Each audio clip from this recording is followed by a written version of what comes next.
Welcome to Car Shopping Questions and Answers. My mission, if you don't know me, is to show you how to pay less for every car you get. New cars, used cars, leases, it does not matter. I teach a simple seven-step formula, a simple seven-step formula for you to make sure you never overpay for a car. And the first step is going to be, we're going to make sure we decide whether we should be buying or leasing our next car. The question of buying or leasing your car is a question about how long you're going to keep it. The second thing we do is make sure any car we have right now, we have to get the most money we can for it. That is a big deal. You cannot focus on the car you're buying without focusing on maximizing the value of the car you have right now. If that car was worth 8, but somebody talked you into taking 6, you lost 2,000. So we call that an equity assessment. Then we do something called deal focused budgeting to make sure we know what a great deal should look like. Then we make sure the car we're looking for, we go test drive it. We make sure it's a great car, do some very simple 5-minute research on it on Google. Then we move into step 5, which is getting 5 offers on every car. And then we move into paperwork. Then we take delivery. 99% of that is done from home. And that's why everything we teach is called Cars from Home. In fact, everything we'll be talking about is out my new book. It's a digital book called Cars from Home. It's 5-star rated. You can Google it, and you can get your copy for 75% off in the comment section on YouTube, in my TikTok bio. You will not leave the broadcast. You'll still be able to hear us.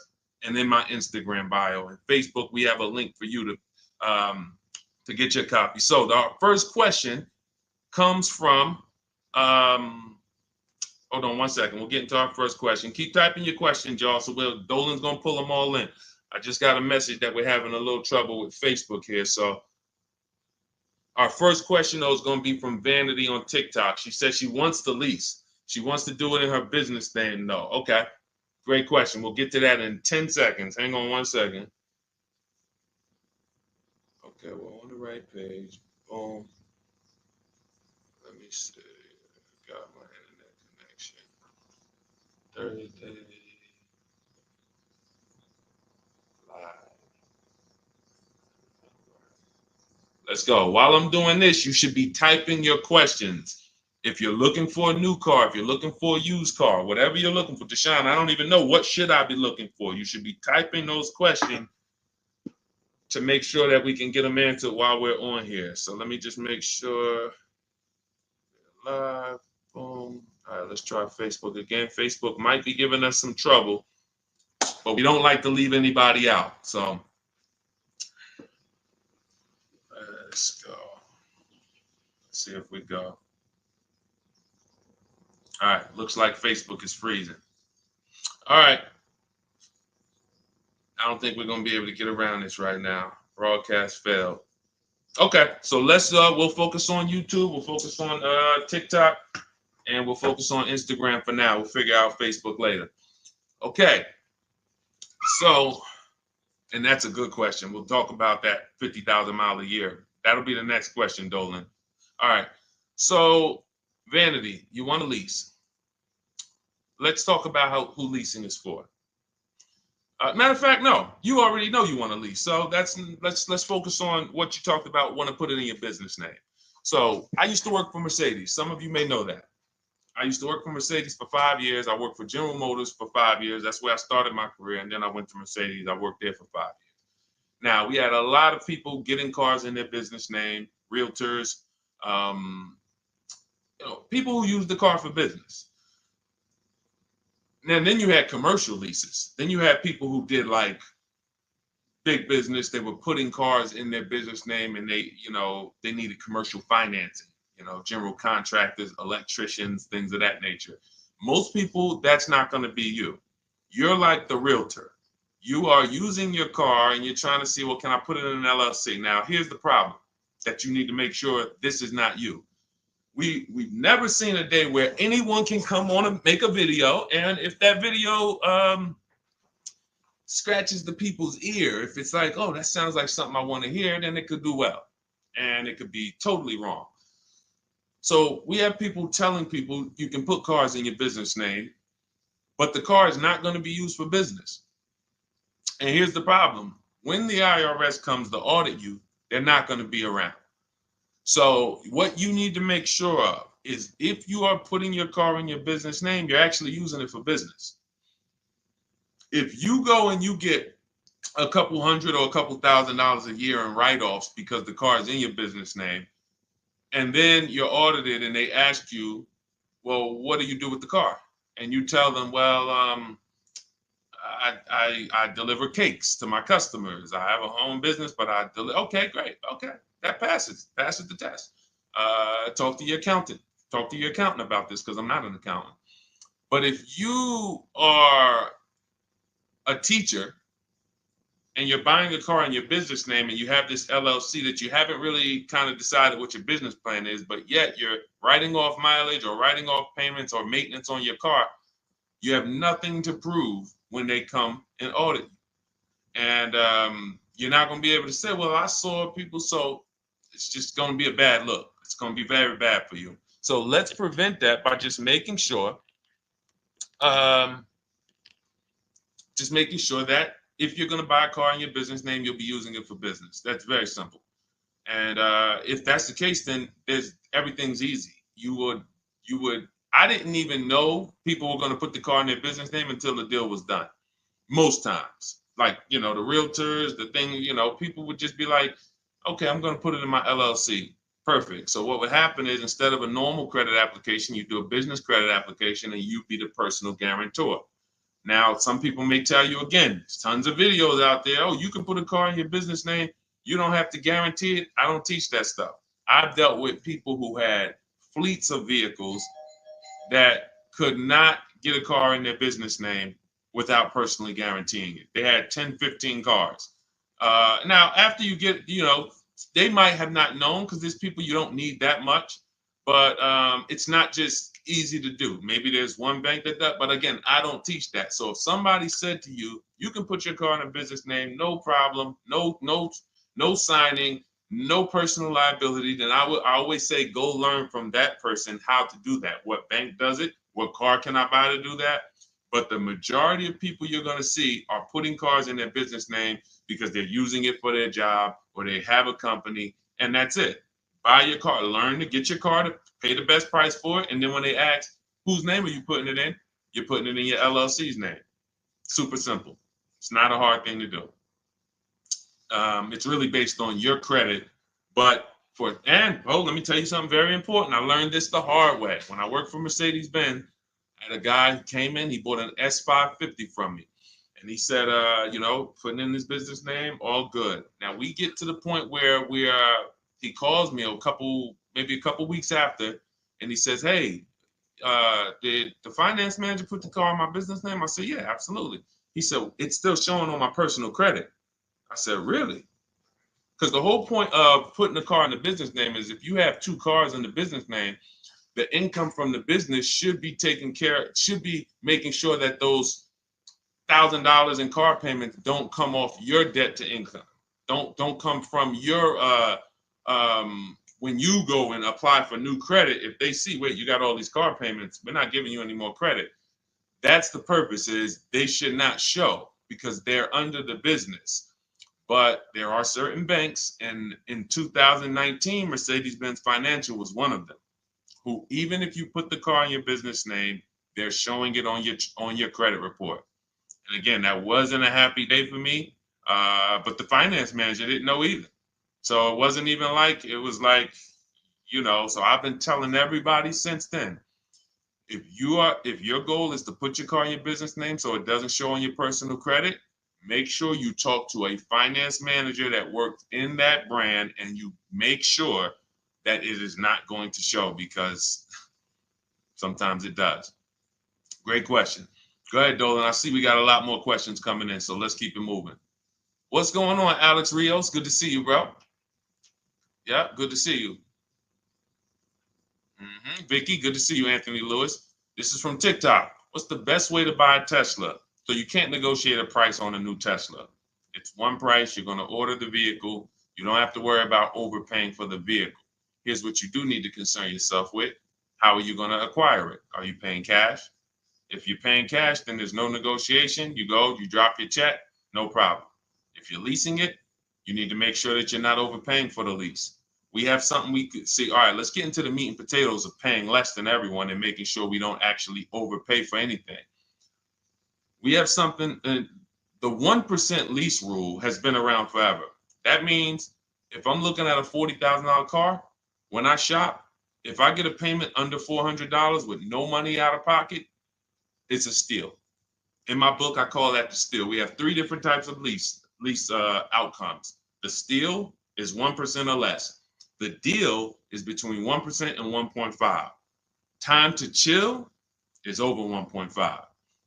So, because I saw these people signing terrible lease deals. If you look at your payment, divide it into the MSRP, take your down payment out of it. You got to put your down payment back into, you got to do some math to say, all right, what would it have been if I didn't put that 3,000 down, that 5,000 down, and you just do like a sign and drive?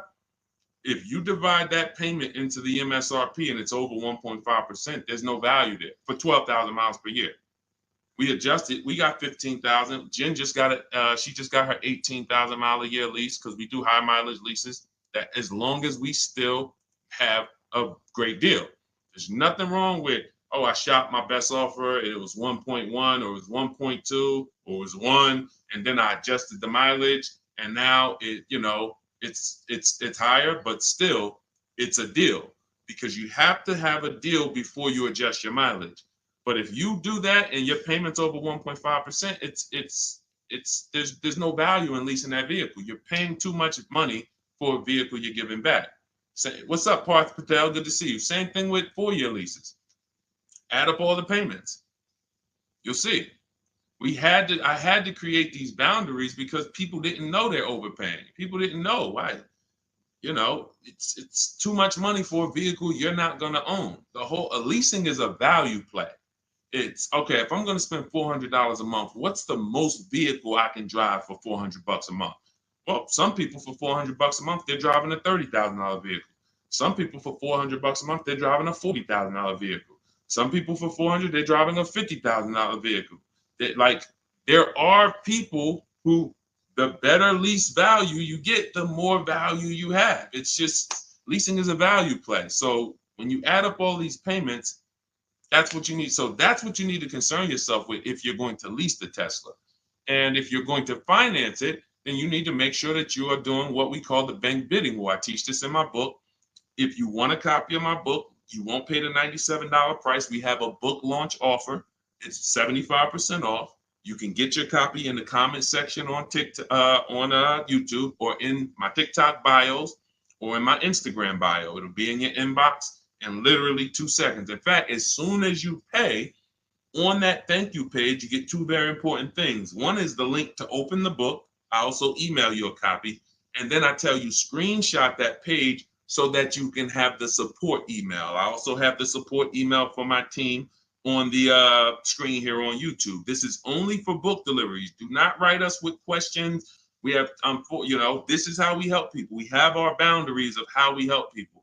I don't take questions from email. That is to make sure you get your book, just in case you type your email wrong. But in there, I teach something called the bank bidding war. So the bank bidding war is when we make banks and lenders compete for our loan. Rates are high right now. Even when rates are low, though, you should be making, you know how many banks and credit unions want to compete for your loan, but you're not giving them a chance? What's up, Jakara? You're not giving them a chance?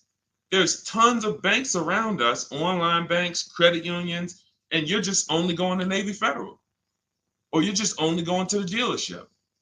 If you save 1 point on it, if you buy that Tesla and you save 1 point on your interest rate, that could be over $1,000. If you overpay, depending on your loan, if you're going like $50,000, 2 points could be $3,000, $4,000. So we take, in order for you to get a great deal, remember this, and then we'll pull up the next question. In order for you to get a great deal, I'm gonna make this very simple for you. You have to know that there are 3 transactions to every car deal. Not every, but if you have a car to replace, when you trade a car to a dealership, that's 1 transaction.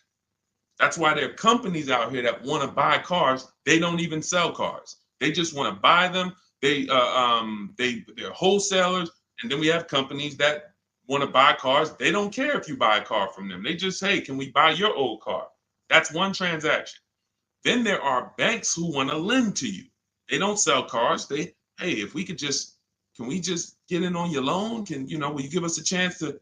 That's another transaction. And then buying your car from someone, that's a third transaction. So in order for you, so when you say, all right, I need to make sure I guarantee I got the best deal, then you need to start doing what we do, which is understand there's 3 transactions and bid each one out. You can't negotiate your way to a great deal, but you can bid your way to a great deal. We get tons of bids when we're selling our cars. People who come, look at our car, looks great. They go to the accounting department, write a check. Here you go. Enjoy. Then we bid out our bank, our loan. Hey, and they allow you to do this. The dealers don't want you to know this. The banks don't even want you to know this. The banks really don't want you to know this. They allow you to bid out your loan.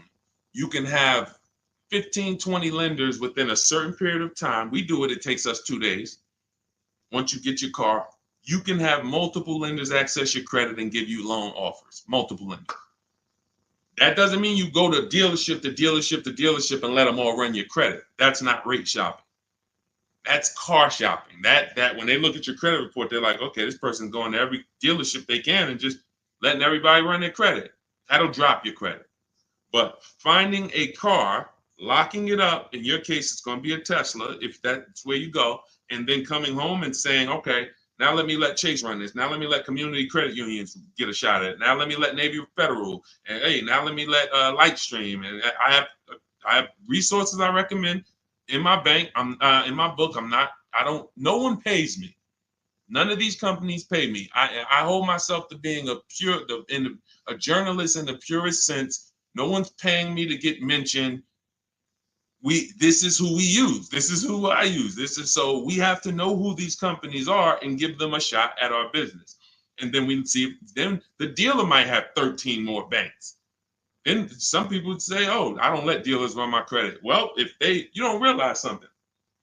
Dealers have tons of leverage with banks. Dealers can call because they give banks millions of dollars in loans a month.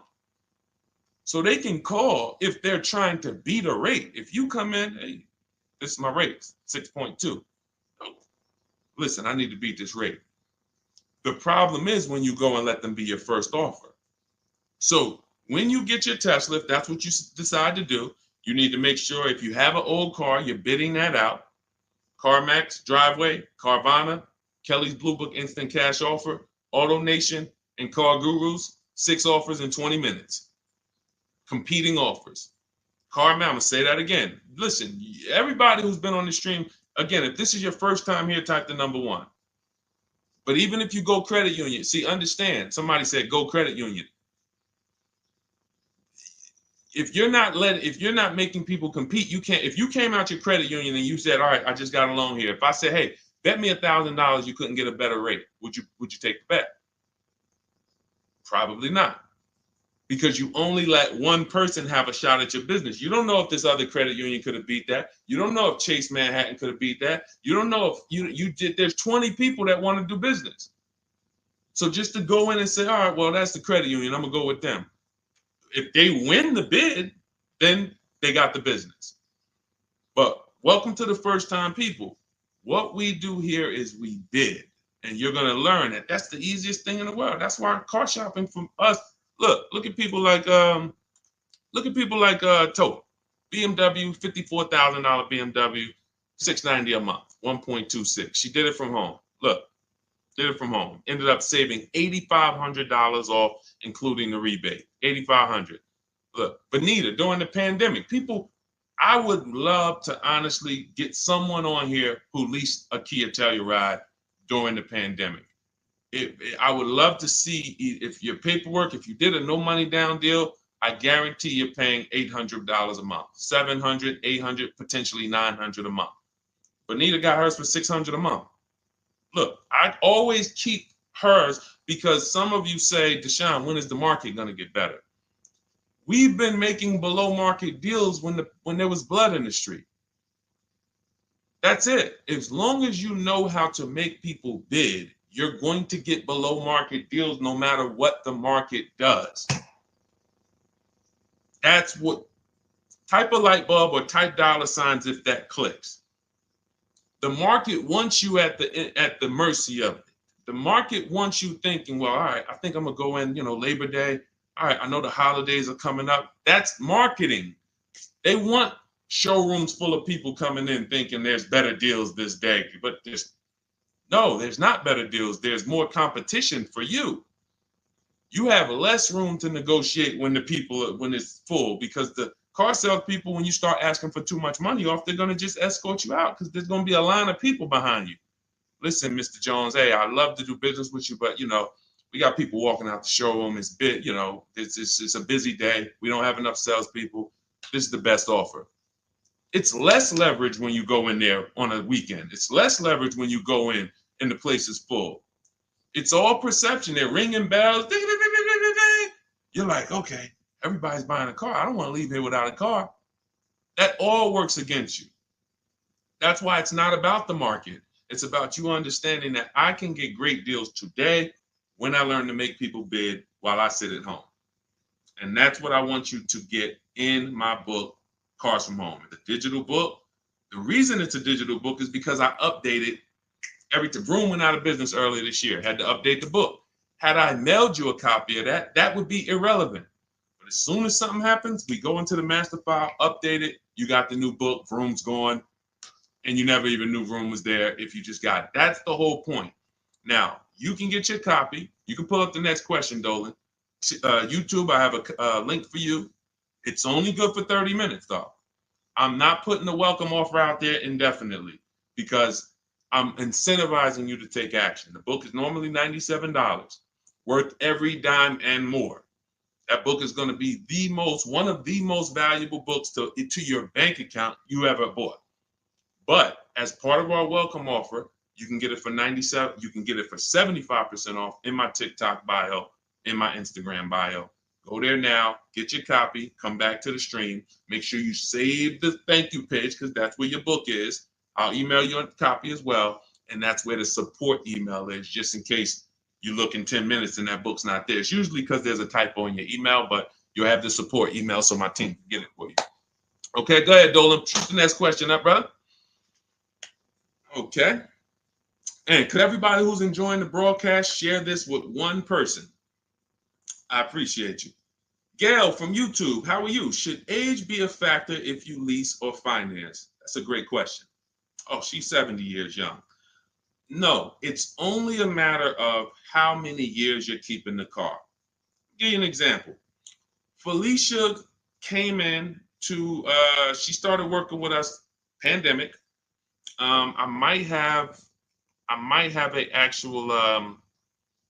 a picture of her BMW she got. She never thought she could afford a BMW because who knows how every $5,000 on a car loan is about how much per month. And this is why you'll understand leasing, if you're not keeping your cars 8 years, is going to allow you to drive cars that you didn't think you could drive before. I had 4 Infinities that I leased. Before I bought this Infinity truck, I had 4 that I leased. And I know I'm talking to some people and you're like, Deshone, I was taught never lease cars. If that's you, be honest. Type I was. Type, me or I was. You were taught never to lease. I want to tell you that the people who taught you that, the people who programmed you, Dave Ramsey might have been one of them. Dave Ramsey does a great job helping people get out of debt, helping people invest in the stock market. God bless Dave Ramsey. He's helped a lot of people do that. But when it comes to cars, he has cost you more money than he's going to give you back. The bad leasing advice is totally wrong. And in fact, I'm going to prove it to you. When you look at a great lease deal. Look at Ansley. Ansley gets a 2024 QX60 Infinity $58,000 truck. He's paying $554 a month. Every $5,000 on a car loan is about $100 a month. So when you walk into a car dealership and you're shopping, you're looking at a used car, you're looking at a new, when you see $10,000, you should think to yourself $200 a month. You see, oh, I see you asking 25 grand for that. You should think $500 a month. Oh, that's a $50,000 vehicle, $1,000 a month. Because here's why that thinking will protect you, because that's based on a 5-year loan. The max I'll ever recommend you go is on the 6 years. You can go 6 years. But anything longer than that, now you're in the 40-year mortgage category. What do you mean 40-year mortgage? Who didn't know that there were 40-year mortgages available? I'll do you one better. Did you know there's 50-year mortgages available? Did you know that? Who right now would sign up for a 50-year mortgage? Anybody? We got a bunch of smart people on here. Anybody signing up for a 50-year mortgage? No? Okay, I didn't think so. So when you go in and you see $1,000 car and you say, all right, every 5,000 is $100 a month. That's gonna cost me about $1,000. If you go in there like a lot of people do, and this is again, look, I gotta break the bad news to you. I know that some people like Deshone, I don't like bad news, and you're not gonna like what we do here. That's just it. But here's the thing: I don't leave you there. I give you the bad news to try to show you how much money you're losing, so that you can actually snap into it and get serious about this and start winning the way we win. If I just come to you and say, you're doing so good, your car deals are just so good, that used car you bought, man, you really paid a great price for it. You really got a quality car. You got a below market deal, but let me help you do better. You'd be like, no, I'm actually doing good. I have to come to you and let you know that if you don't know the new price of the used car you bought, you don't know how much it was when it was new. How do you know how much discount you saving? All of these things that is like bad news first, that's what we got to do. So when you say if you don't know that every 5,000 is $100 a month, here's what you do. You go into the dealership and you say, all right, you look at the same $50,000 car that should register at about 1,000, and you say something like this. Could you get that to like 700, something like that? Okay, how much money could you put down? I could probably put down like 10. Okay, even if you put down 10. Now that should, in your mind, if you went from that 50,000 to 40, you should be like, okay, well, even if I put 10 down, I'm still going to be around 800. But here's what they're going to do. They're going to put you into a loan that's so long, you're not going to even realize it. And I've had people come to me with cars and they're like, D, man, I think I'm ready to switch this car, man, but the dealer telling me I can't get out of it. I said, all right, how much you paying? All right, payment's not too bad. All right, you know how many years, how long is the loan? Oh man, I ain't even asked. Okay. You already telling me where we're going. This is gonna be bad. Man, you in a 96-month loan. You in an 84-month loan.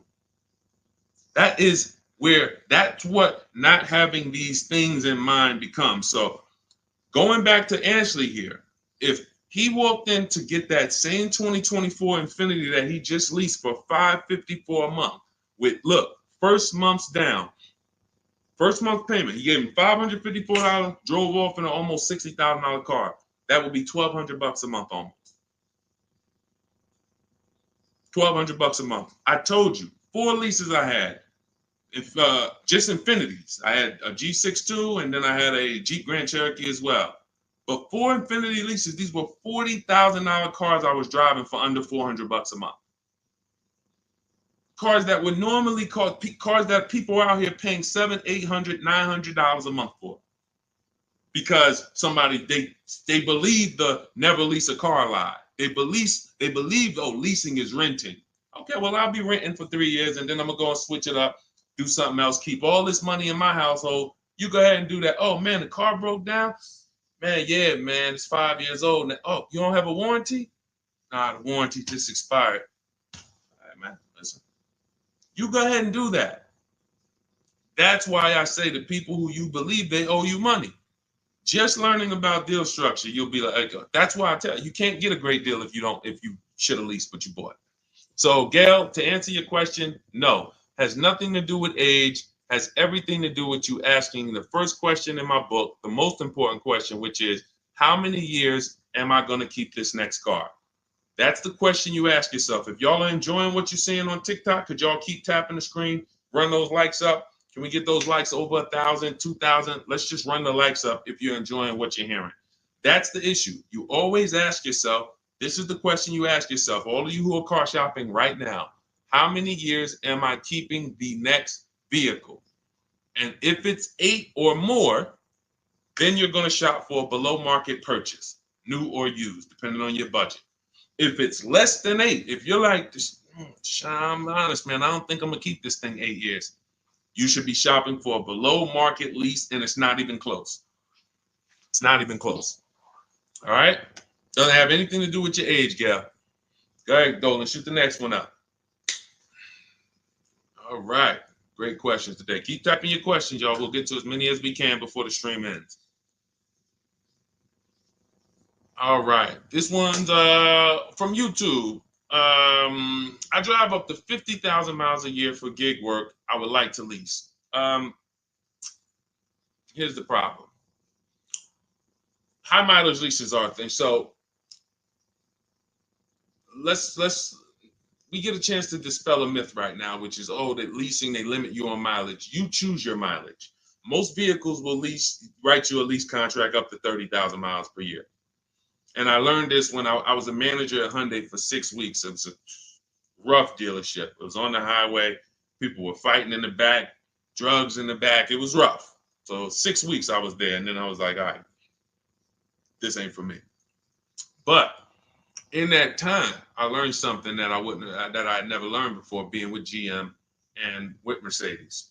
Person comes in, they drop off their lease, and they're like, I go in, we got to get the mileage off the car. And I see it's like 72,000 miles on the car.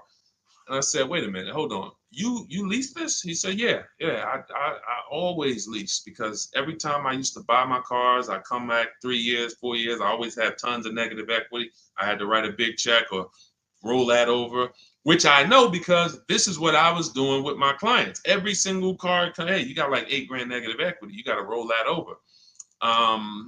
But once I saw how he was doing it, I said, wait, hold on. I looked at his contract. He was only paying like $175 more a month than the normal lease rate. Literally $175 more per month.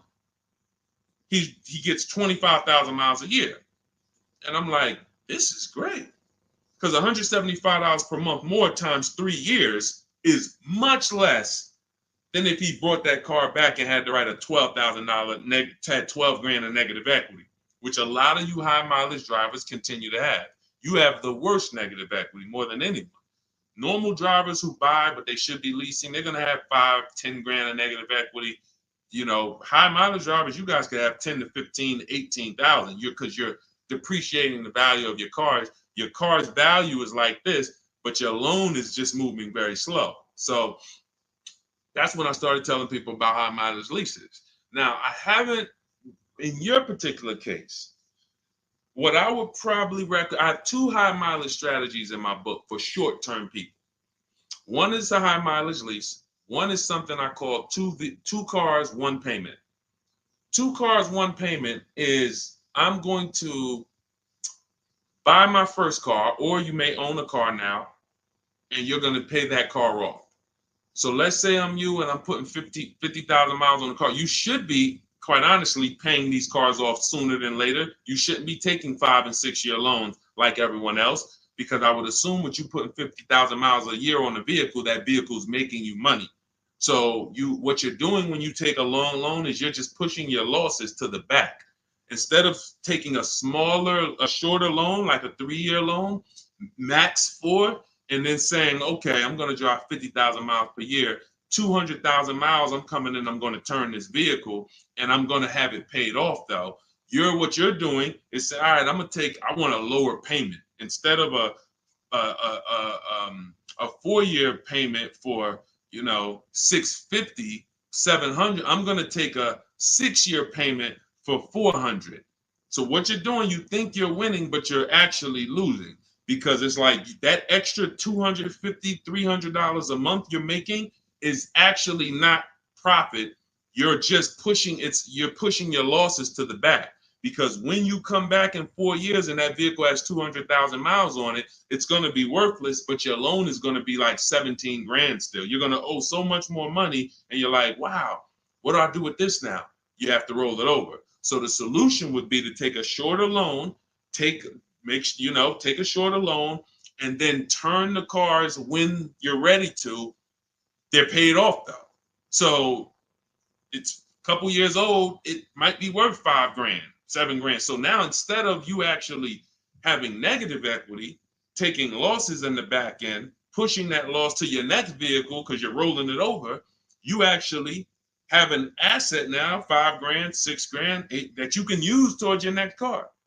But it's all about knowing I'm going to take less profit per month.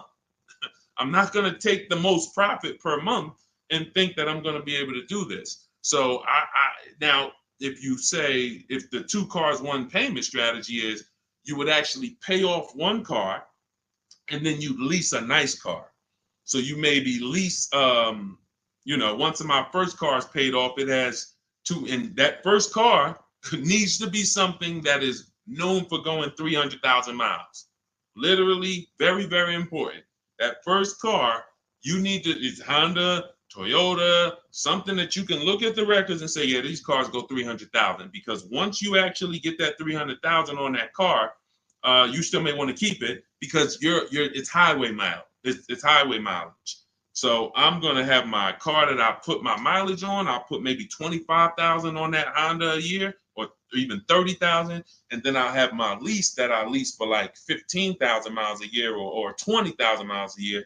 And then I got my nice car. I switch every 3 years, and I got my lease car. I got my mileage car to balance it out. That's 2 cars. You're always gonna have 1 payment. So that's really 2 strategies for you to consider: buying a car, taking out a short loan, switching the car every 4 years or so, and not leasing. Just literally run the miles up, make your money on it, come back, do it again. But do not buy these cars and put 5 and 6 and 7 year loans on them at all. That's what most people are doing, by the way. All right. Go ahead, Dolan. Great question. Great question. I love this stuff, man. I love this stuff. Kino, I see you. Armando Lara, if you're enjoying the stream, type $signs. If you're enjoying the stream, type $signs. $signs. I already know this stuff. I already know this stuff. I need you to know it. I need you paying, I need you confident in your deal. All right. TDA Tastemaker from Instagram. If I have a car in my possession, but I defaulted on my loan, but I still have the car, what's the best way to get my title? I don't know. You're not paying the loan, you defaulted on it, and you're trying to get the title. No way. There's no way. They're not going to release the title until it's paid off. Got to figure out a way to pay or sell. I don't even know. Can you sell it? Depends on where you are. How far behind are you? We can try to get out of that car, go into something less expensive. I would try to sell the car. I would go on CarMax, Driveway, Carvana, KBB Instant Cash Offer, AutoNation, like Car Gurus. Get my 6 offers, see if you can sell it. Go into something less expensive because that repo is going to follow you. So what's happening is this is baggage. This is why I need you to either fix your credit over the next couple years.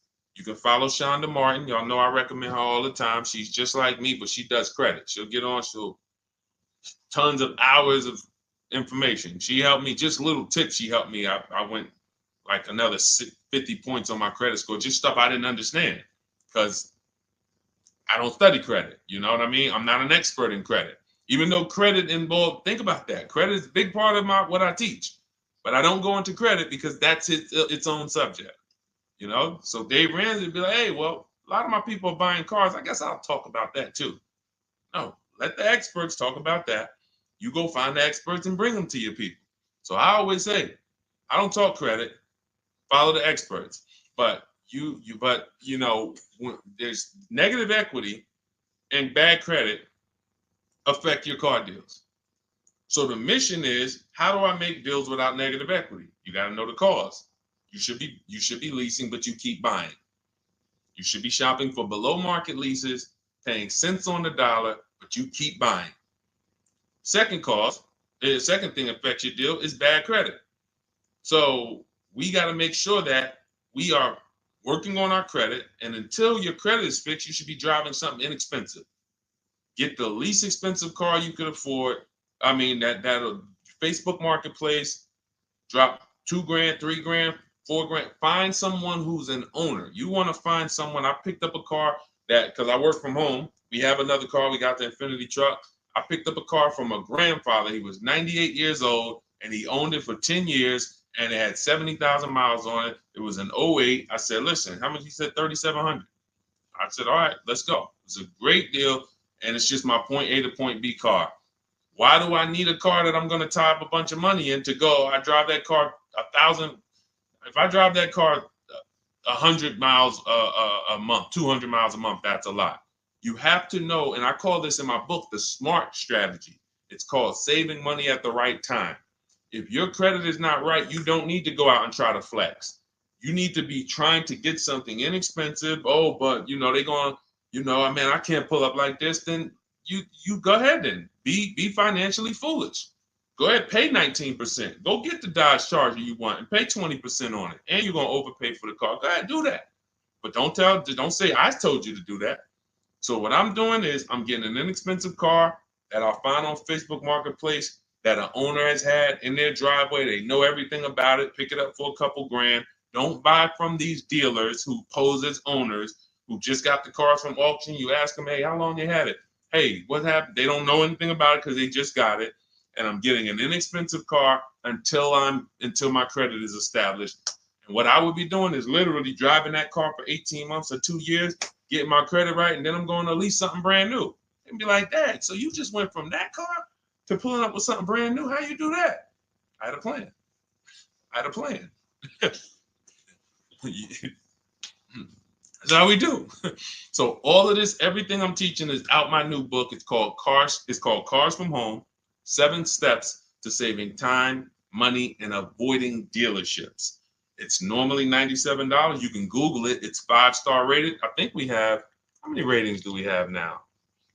I think we have, thank you to everyone who's reviewed the book, who's rated it. I appreciate it. 58 ratings. Appreciate it. You can read what people say about it. You can see how they've used it. You can see everything. So you won't pay the normal $97 price. If you go to my TikTok bio, as long as you get there before that timer hits 0. If you went to that page and that timer started clicking, once it's 0, it goes back to $97. You won't get the 75% off. So go back, get your book, and then you can come back to the stream. But make sure when you get your book, you save the thank you page so you can have the support email just in case your book doesn't hit, you usually type your email wrong, you type in too fast. We'll make sure you get it. And then on YouTube and Instagram, you go to my bio, get your copy. YouTube and Facebook, we have a comment for you in the link. We have a link for you in the comments. Next question, Dolan. Go ahead, man. This one from Instagram. I'm doing a regular lease. I need help. Can you explain the 1.2? Okay.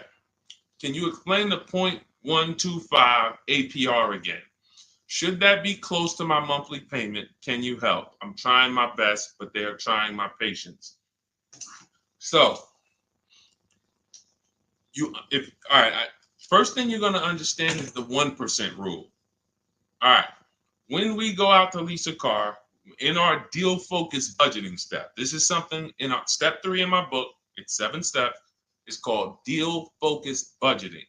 That means we are budgeting for what a deal should be, not for what we could spend. So if we're looking at a car that's $40,000 and we're like, okay, I'm going to shop for that car.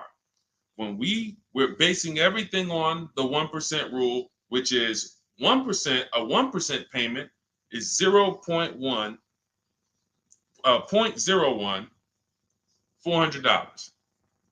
So you take the MSRP, $40,000 times 0.01, $400. That's the 1% lease deal. Anything lower than that, now you don't get these deals by negotiating. We get multiple offers. Some people are like, Deshone, I can't get no deals like that. Well, we got tons of them. If y'all want me to show them to y'all, we got tons of them. But anyway, that's a steal. That's not a deal. I call that a steal. Anything less than this, you stole a vehicle. Now, the 1.5% rule, which is 40,000 times 0.015, that's the max. That's the max. We're not going higher than that because once you add that up for 3 years, 36 months, 21,600, that's right around the cap of where we're gonna, because you got 40,000 plus taxes and everything like that. So call it around 43, 45. You want to pay no more than like 21.6 over 3 years. That's the cap. And if that's the best offer, it could be the lease program. They don't have much support. They got a high money factor. They got not much rebates, high demand, whatever it may be. But once we get 5 offers, if it's over 1.5%, we don't get those cars. So now what this person's asking about is that middle point, which is 0.0125. So we take the 40,000, we say 0.0125, that's going to be 500. So anywhere under 1.5 is a deal. Anywhere under 1.5 is a deal. The lower it is, the better it is, the more value it is. But the lower it is, how does it get lower? You're not negotiating it lower. You're getting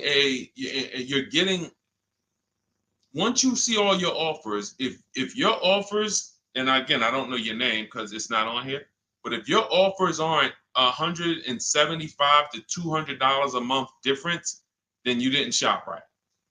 When you're looking at those 5 offers, thank you. I see everybody sending gifts on TikTok. I appreciate it. I forgot. And can y'all double tap the screen? Just get those. Can we get to 1,000 likes on here?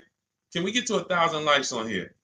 Can we double tap? Can we just keep tapping the screen? If y'all enjoying y'all spending time with us, can y'all help us get to 1,000 likes? Appreciate y'all. So this is where this is a midpoint. But here's what you don't do. You do not go into the, y'all done flew. Y'all about to fly past 1,000. Look, on 10 seconds. Shout out to TikTok. Appreciate y'all.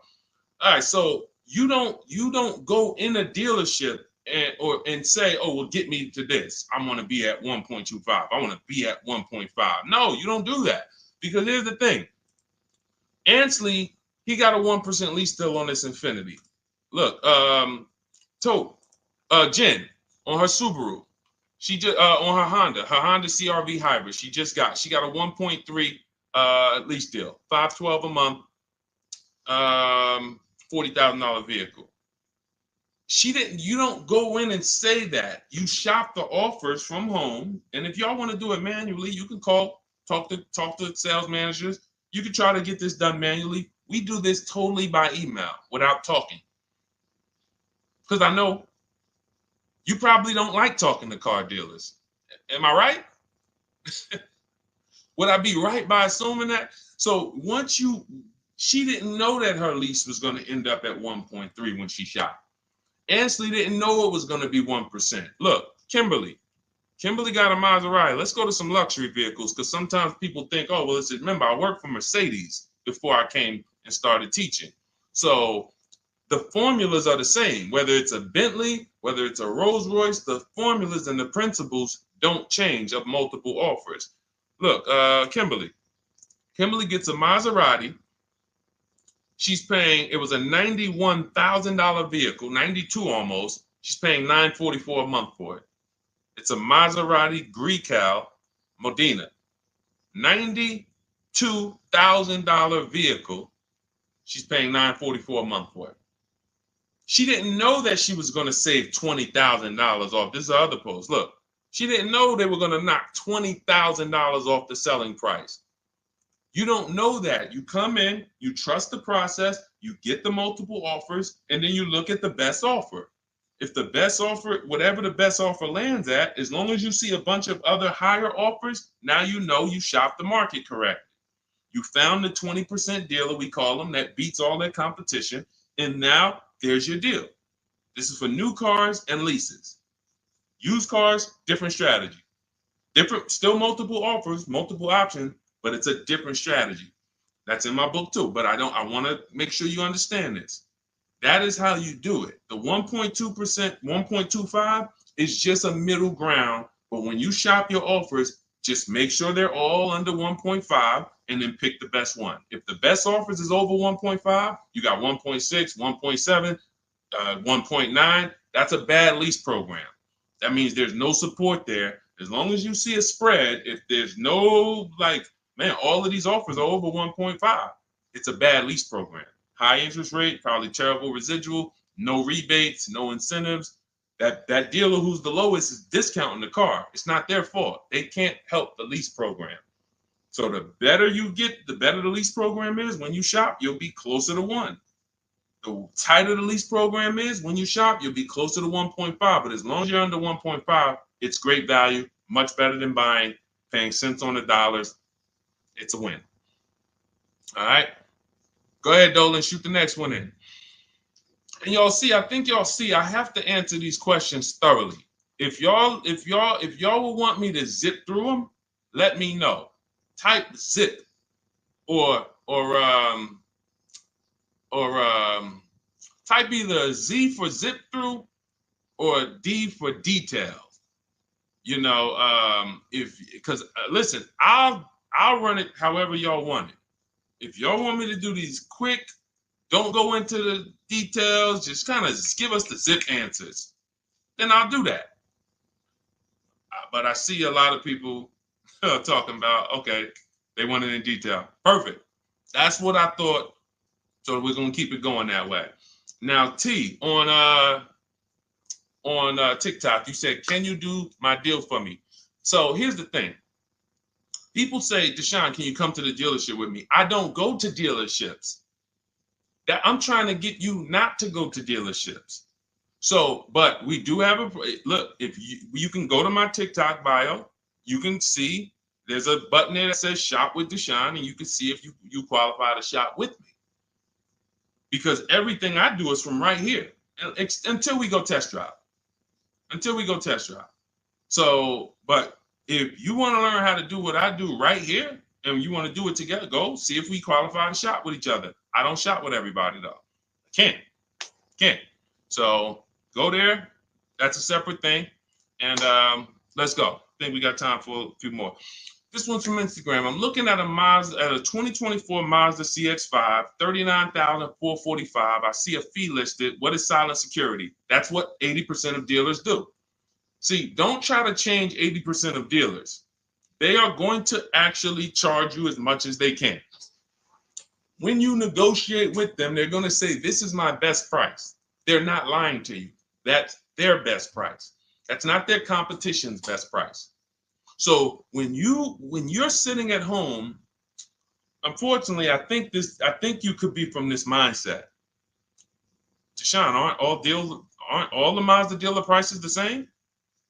There are people who think that. There are people who think like, okay, it's like the Apple Store. Like Apple Store next to me, Apple Store in Santa Clara, California, Apple Store in here, it's gonna be, these are all the same price. I'm gonna just deal with who's closer. It's like McDonald's, right? Same price here, let's go to the closest McDonald's. Nope, it's totally different. These are competitors. These are competitors, individually owned franchises. They compete against each other and they try to beat each other, which is why when you get to a dealership, what don't they want you doing? I want to give y'all some time to type this in. What don't they want you doing? Once you sit down in that seat, if they can get you to sit down in that seat, which we don't do. We never talk numbers in a dealership. We're there to test drive. What don't they want you doing when you're in a dealership? Y'all don't need to hear this from me. You've experienced it. They don't want you leaving. Thank you, Smokey. Thank you, Smokey. Newberg, yes. They don't want you to leave. Luis Soto, I see you on Facebook. Don't leave.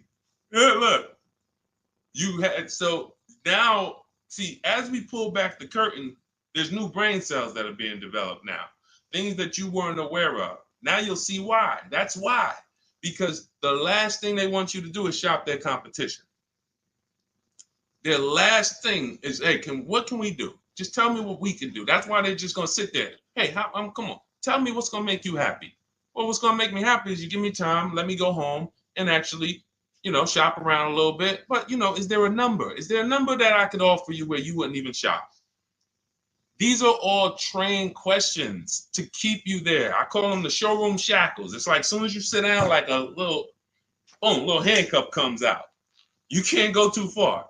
So this is what you want to avoid like the plague. We do not talk numbers in dealerships. We don't talk to salespeople unless we're there for a test drive.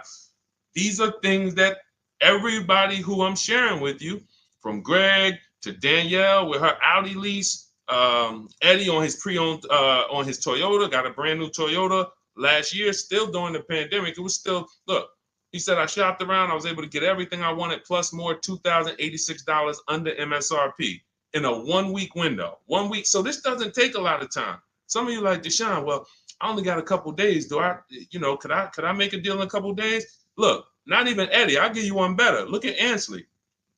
Ansley's got his, Ansley, look, on his 2024 Infiniti, he said, look, I started the process Saturday. I accepted a deal Monday. I need you getting these deals in 90 minutes. 90 minutes. I have never gotten any car that I ever got spent more than 2 hours on the whole process. Never. From home. Now, I want you to spend more time than that shopping. Shopping is deciding what you want. Going test driving, going seeing cars, seeing options, looking at cars, deciding that. No rush on. We don't let anyone rush us on that. But when it comes time to get the below market deal, 90 minutes. We got the internet. Why should it take me more? We do everything we do. So look, 2 days, Ansley did it. This is what you have to do.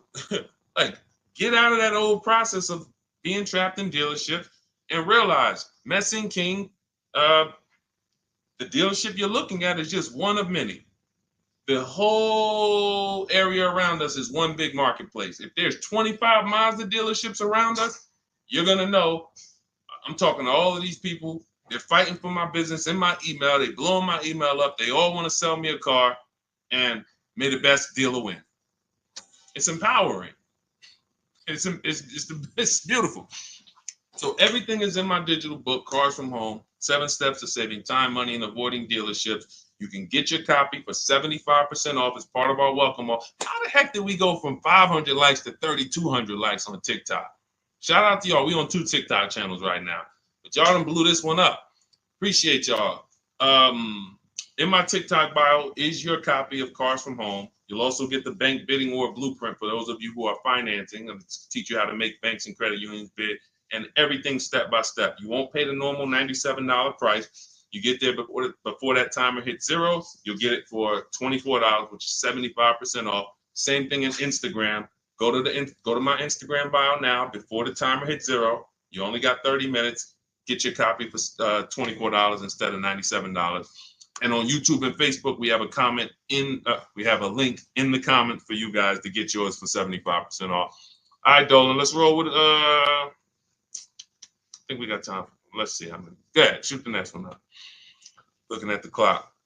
I have front bumper damage on my Ford EcoSport and 3,500 negative equity. What should I do?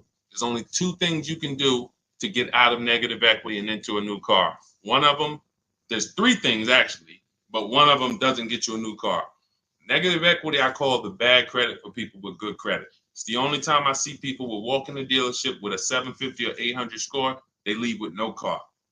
Negative equity stalled the whole deal. So what you want to do is you get your bids, Young King, you get your bids from these companies, CarMax. This will take you 20 minutes. This is step 2 in my book, the equity assessment. We need to know what the real equity is, what the real negative equity is, and we don't do that based on an algorithm typing in 2,000 this, and then in 5 seconds This says, oh, your vehicle's worth this. Now go fight for it. No, we get offers. So you're going to go to CarMax, Driveway, Carvana, Kelly Blue Book, Instant Cash Offer, Car Gurus, and Auto Nation. You get those 6 offers. Now, the best thing for you to do is to close the gap and pay the difference. So whatever your highest offer is, if you have the money, I will pay the difference, because none of those higher offers are going to be as good as no dealer is going to be able to get close to your highest offer over there. Now, a thing for you is if all your offers are under 10 grand, you can list that car on Facebook Marketplace. I would sell it privately if the offers are around 10. Once you get to like a $12,000 car on Facebook Marketplace, you're really limiting your options because people need loans. So not too many people can come in and stroke a check for 10, 12 grand. So your buying pool is going to be limited. But I would go that route, because if they come in and they pay you $2,000 more privately, now you might only have to come up with $1,000 or $1,500 to close the gap. I would prefer you to do that, because then you get to do a clean deal. You get to go shop for a car, or when you're shopping for your car, once you get it, you're selling your old car to this buyer, and your deal is clean. You don't have to roll any baggage over. Now, if you can't pay the difference, you now have to bring baggage over. And unfortunately, you have to do what we have a curse word here. We don't say it much. I don't like to use it. It's a curse word. It starts with a T. Does anybody know the word that we use? Something we don't do. We don't do. But you're going to have to do it if you can't pay the difference between the negative. Thank you, Ivan. Trade. Thank you. I love my people. Man, listen, man. I love the people who locked in. You could tell the people who just like, man, Deshone, listen, I hear you, bro. My money's important to me. I can't be out here on a stream with you and not be getting what you're saying. Like, my money means something to me. Correct. Trade. We don't trade, because again, you're not going to get the most you can get for your item trading it. You get the most doing what I told you to do over the last 90 seconds, which is putting it on the market, multiple offers, competing, blah, blah, blah, blah, blah. So if you have to trade, then what would happen is you would have to shop for your vehicle, get your best offer, and then once you get your best offer, you would have the used car manager look at your car and say, okay, we're going to roll that over. So, you know, if your best offer over here would have resulted in $3,500 in negative equity, when you get your best deal here, they're going to now, it's probably going to be $5 grand in negative equity, because they can't pay those prices that Carvana and Driveway and Auto Nation, they can't compete with that. So now here's what you also could do, which I hope you don't do. You can go into a dealership and just say, hey, can you trade me out of that into a new car? I want to lease or I want to buy something. And they'll pretend you won't even understand the numbers. They'll just be like, all right, what payment you want to be at? You won't understand how much negative equity you have. You won't even understand that. Yo, dad, y'all, how I end up with 6,000 negative equity from y'all? Oh, because you just let them merge the deal. You gave them 2 chances. So what we do is we shop for our new car, get our bids, or if we're looking at a used car, we use my multiple marketplace strategy in my book. We get our deal. We find our best used car. Once we lock it up, now we already know those prices. We know what our all-in price looks like, because whenever we get a price, we get it all in, taxes, everything in. And now it's like, all right, can you tell me how much you would pay me for my car? So now it's like, oh, okay. Now you can see, oh, it's 3,200 in negative equity. You need to see the numbers. You don't need to. I want you to see them so that no one can be pulling the wool over your eyes when it should have been 3,200 in negative equity, but they're going to turn it into 6 because you just came in and said, all right, y'all get me into a car. Just make the payment nice. So we always separate our transactions and bid them out, even if we have negative equity. That's not going to change. But in your particular case, if you have too much negative equity, you can't pay the difference. You lose the ability to bid out your car, which is a major part of what we do. We bid out our car so we can maximize that. If you can't pay the difference, you now have to trade, and one step of the bidding process you can't do, which is why I say stay out of negative equity. You should be going into a lease. It's no way. Only people who should be going from negative equity to another finance is if you had an emergency. which means like, okay, Deshone, I had a small car and my wife just had twins. Like, you know, I had a two-seater, I had a coupe. She's having twins. Now we need a bigger car. I was going to keep it 8 years. I was going to keep the car 8 years, pay it off, keep it, but now this doesn't work for me anymore. The next car you buy needs to be kept 8 years, because if you go from negative equity, go finance another car, not lease it, and then take out another 6-year loan, and then 3-4 years in, you're like, okay, I'm gonna switch again. Now more negative equity. Instead of 35, you're gonna be at like 7 or more. And then, oh, let's roll that over. And it's just a repetitive cycle of always having a car payment, never paying the car off, and always have it paying for your old car in your new car. Negative equity, the devil to your car deals. The bad credit for people with good credit. Stay out of it. Learn the lease. All right, y'all. Listen, we just hit the hour mark. Great job. Thanks for everybody who tapped in. I hope you got a lot of value out of this. Again, some of you who are like, Deshone, I need the blueprint. I want everything you teach step by step. Walk me through each play. My book is called 7 Steps to Saving Time, Money, and Avoiding Dealerships. It's a digital book. It'll be in your inbox in literally 2 minutes. Go to my TikTok bio, use the 75% off link.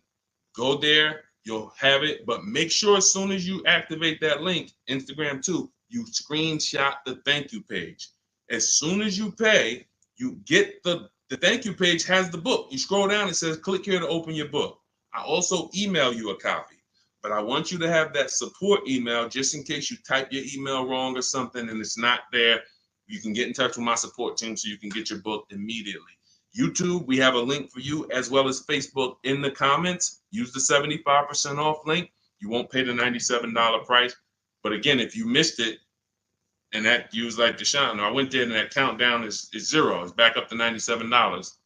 It was a 30-minute offer, and I've been saying that for the last hour I've been on here. So it's still worth it at $97. There's no one who's going to get that book, use it, and be like, Deshone, that wasn't worth $97. You'll be like, Deshone, this is, I got a bunch of books on here. I'm going to end with this. I got a bunch of books on here. I'm going to be honest with y'all. I can't tell you if any of these books are actually saving me thousands of dollars. A couple. I got some good ones. Don't get me wrong.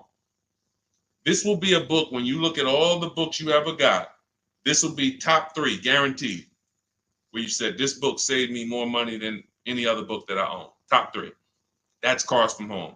And that's the standard we hold it to. It's already 5-star rated. And if you use it already, please go to Goodreads and add to the ratings. We'd love to see it. All right. I'll see y'all on the next stream. It's always a pleasure. God bless you. Keep winning. And make sure you send me your success stories by email. I want to see your car deals. All right. God bless.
All right, we're live with car questions and answers right now. If you are car shopping, I want you to type a 1 in the comment. Right now, everyone's overpaying for cars. It is absolutely, it's crazy what I'm seeing right now. And as someone who spent 14 years in the car business, I cannot believe that people used to take car buying. People used to get okay deals.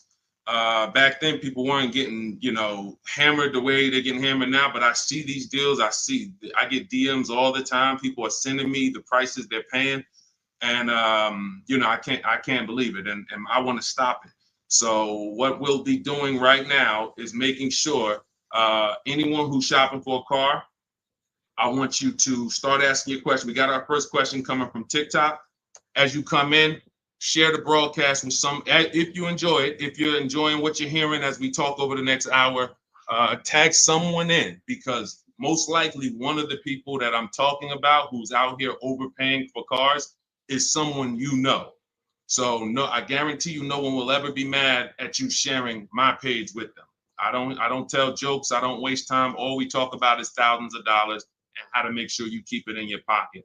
This whole live will be sponsored by my new digital book. It's called Cars from Home, 7 Steps to Saving Time, Money, and Avoiding Dealerships. Everyone who types a 1 in the comment on Instagram and Facebook, I'm going to send you a link to get your copy at 75% off. Everyone on TikTok, you want your copy 75% off. It's an instant download. You go to my TikTok bio, you won't leave the broadcast. And everyone on YouTube, we have a comment pin for you so you can get your copy for 75% off. That's the blueprint. That's the guide. That's the step-by-step for leasing, purchasing, new cars, used cars, high mileage strategies, bad credit strategies, all step-by-step so that you can have the blueprint to make sure you're not one of these people out here that's overpaying. Okay, so first question came from Coral on TikTok. Will better incentives be coming out by December? You never know what incentives there are. People will lie to you about incentives. And in fact, when you walk into a dealership, if you ask them, do you have any incentives this month? What do you think they're going to say? Even if they don't have any, they're going to say yes. Because they're never going to say, no, we don't have any, come back next month. You'll never hear that. So how do we know what the real incentives are? And just so I can be clear, because I want to talk in a way for the most, even if we got high schoolers on here coming out of high school and want their first car, I want to talk in a way you can understand this. In fact, you might get this more than some of the adults who've been programmed a little harder because, you know, they've been doing the same thing for years. Incentives or rebates and low interest rates and anything the manufacturer puts on a car to help it sell more. So it could be a military rebate. It could be a conquest rebate. Conquest rebate is a rebate for a competitor's car you own. So if you're buying a Lincoln and you have a Jaguar, they might have a conquest rebate, a loyalty rebate, dealer cash, which is not a rebate. It's just literally cash that the dealers get to make deals with. It might be $1,000, $3,000 dealer cash. Federal rebates, we're seeing a lot of that with electric vehicles. There's no obligation for them to tell you about any of this stuff. If you go in there and you get a car and you didn't know any of this stuff existed, it's buyer beware. You lost. You don't get to sue anybody and say, wait, guys, I found out you guys had $7,000 in rebates you didn't tell me about. That's why it's our job to make sure we are getting the actual rebates. And how do we get it? We must shop multiple offers. Any car, and right now I'm talking to people. This is a new car and used. Some of the questions that we're going to get are going to be for new cars, leases. Some of them are going to be for used cars. This is a new car question. This is a lease question. Anytime you hear somebody really focusing on incentives, the only incentives you really get for used cars is if you're buying a certified used car, you might see a low interest rate. That's really one of the only incentives. A certified Honda might have a 1.9 interest rate. You're not going to see that. You're not going to see any rebates off a used car. But when it comes to new cars, oh my God, like I said, you could be $5,000, $10,000, $15,000 in rebates. In fact, Sean right here, check this out. Sean, who picked up his F-150 Lightning, I'm showing it on YouTube. So I know you guys on the other platforms can't see it, but on YouTube, Sean got an F-150 Lightning and the rebates totaled $15,500. When I worked for Mercedes, I sold a Maybach. It's actually called Maybach, but you know, most of you guys probably know it as Maybach. It had a $20,000 rebate on it. So if you come in there, somebody asked yesterday, we were live streaming, right? And the guy's like, how do I get them the invoice price? Invoice price, that's 2004 internet stuff. Without knowing that you're getting the biggest discount and all the rebates, you got nothing. And that's what you need to know. How do you do it? You got to realize 4 out of 5 dealers are going to lie to you. They're not going to tell you about all the rebates. They're not going to tell you about some of the rebates. They might say, hey, we don't have any rebate. And then later they'll bring them. The only way for you to get them is for you to get multiple offers so that you can see that. I always suggest 5 offers. I have a strategy in my book called the 25 to 5, where we connect with 25 dealers online. That gets us 5 offers. If you want to do it manually, you can pick up the phone, you can call, only ask for sales managers. Do not deal with salesmen if you are going to do this, because then you're going to be, I'm telling you, I spent 14 years in this business. Only if you're going to do it my way, you'll do it only by internet, no talking. If you're not getting the book, if you don't have my book, then you say, all right, I'm going to do it the manual way. Call, only speak to sales managers, or your life is going to be hell trying to get these offers. And you need to get at least 5, because as I said, once you get one offer and you be like, oh, wait, this person took off $1,000. That's their best offer. Then you get another offer. Wait, this person took off $3,000. That's their best offer. Oh, this person said it's $3,000 rebates and they took off another $3,000. They saved me $6,000. Oh, that's their best offer. Then you're going to start to see how people are out here overpaying, because they're not shopping multiple offers. They're getting one quote, going into their local dealer and saying, okay, do the best you can. And then they're signing just the deal, feeling, oh, I negotiated for 6 hours. This got to be a good deal. No, it's not. So you must, don't worry about what a day, Coral. Don't worry about, oh, the incentives will be good in December. Shop now, see what the incentives are now, and then shop them again next month and see if they change. And then in the holiday time, shop them again. But you're doing this by phone, or in my case, we do it by email. You're never going to be able to do this going into dealers. And I think for those of you if this is your first time on a broadcast with me, type first. First time you've ever been on a live stream with me, type first, because you may not be familiar with anything we teach here. Anything we teach here. And so this is going to be an unlearning process for you. I see you, Arlie. Good to see you. Okay, I see you, user 609. You don't have a name, so I see you, Nadine. Welcome. I see you, 357 Scene. I see you, I Spent Cinematic on Instagram. I see you, Just Too Blessed on Instagram. All right, well, type up everybody who's been with us for a while. I want you to type welcome to all the first-time people. I see you, Maurice Jenkins on YouTube. I see you, Libo on YouTube. Everybody who's been here before, you kind of know a little bit about the foundation, or you've been mastered this. Maybe you got cars using what we teach. Type a welcome to the first-time people, so we can let them know, welcome to the new way. Welcome to the new way. There's gonna be a lot of unlearning, but we're going to try to make it as comfortable as possible for you. But the major thing that you need to understand right up front is I teach a philosophy called cars from home, which means you can get your best offer, below market offers that no one else is getting. You can pay prices that no one else is paying without ever leaving your house.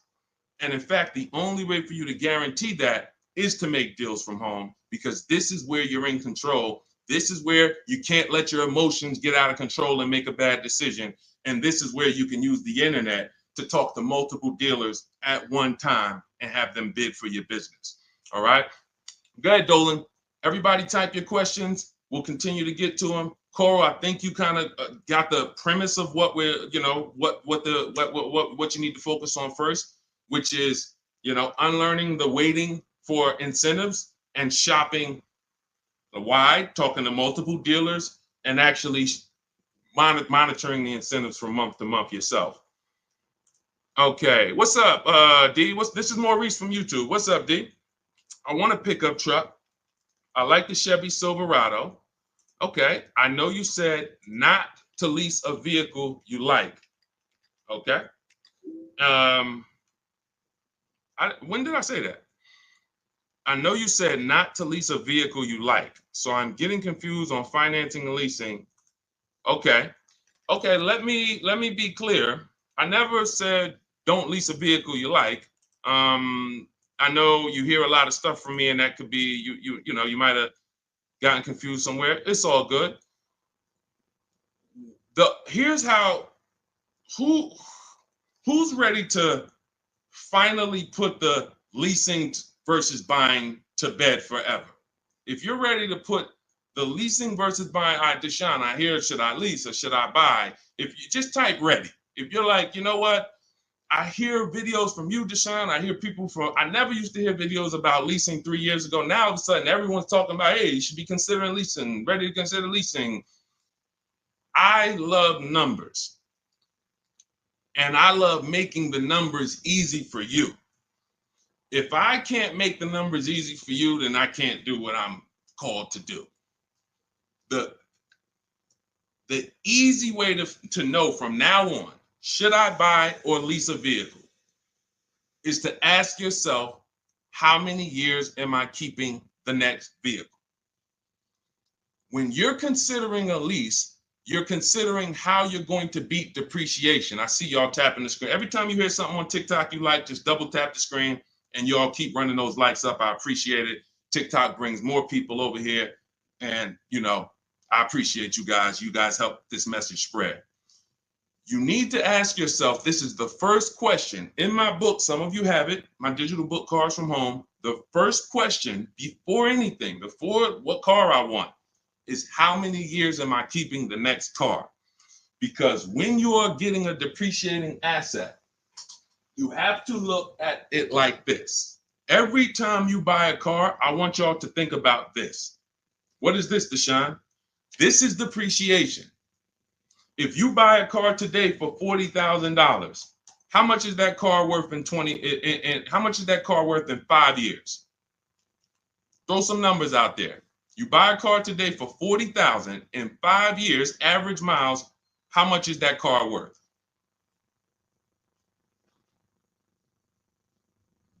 How much is that car worth? Throw some numbers. 22. That's a good estimate. That's a good estimate. 357 said 4,000. You're not losing that much unless you just bought trash. Now, there is something coming to electric car owners soon, and we'll talk about that. Remind me to talk about the huge warning I have for electric car owners before we end it. 20,000. Now, check this out.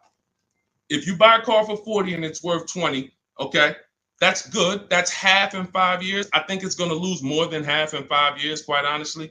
But when you're getting your car, you're trying to ask yourself, how am I going to beat depreciation? How am I going to prevent having something that I tie up money in for 5 years and that money is just losing value every time? Now, the way you beat depreciation is to keep the car a long time. Who has a car outside right now that they've had it more than 8 years? Type me. You know, if you have that car more than 10 years or 8 years, 10 years, you're not worried about what it's worth. It's going to be worth the same next year, about the same next year as it is today. That means you beat the depreciation. That means your depreciation is no longer like this. It looks like this. Today, your car is worth $8,000. Next year, your car will be worth $7,500. You're not losing that much value. Now, if that's not you, Deshone, I don't keep a car that long. 8 years, are you kidding me? No way I'm keeping a car that long. You should be shopping for a lease.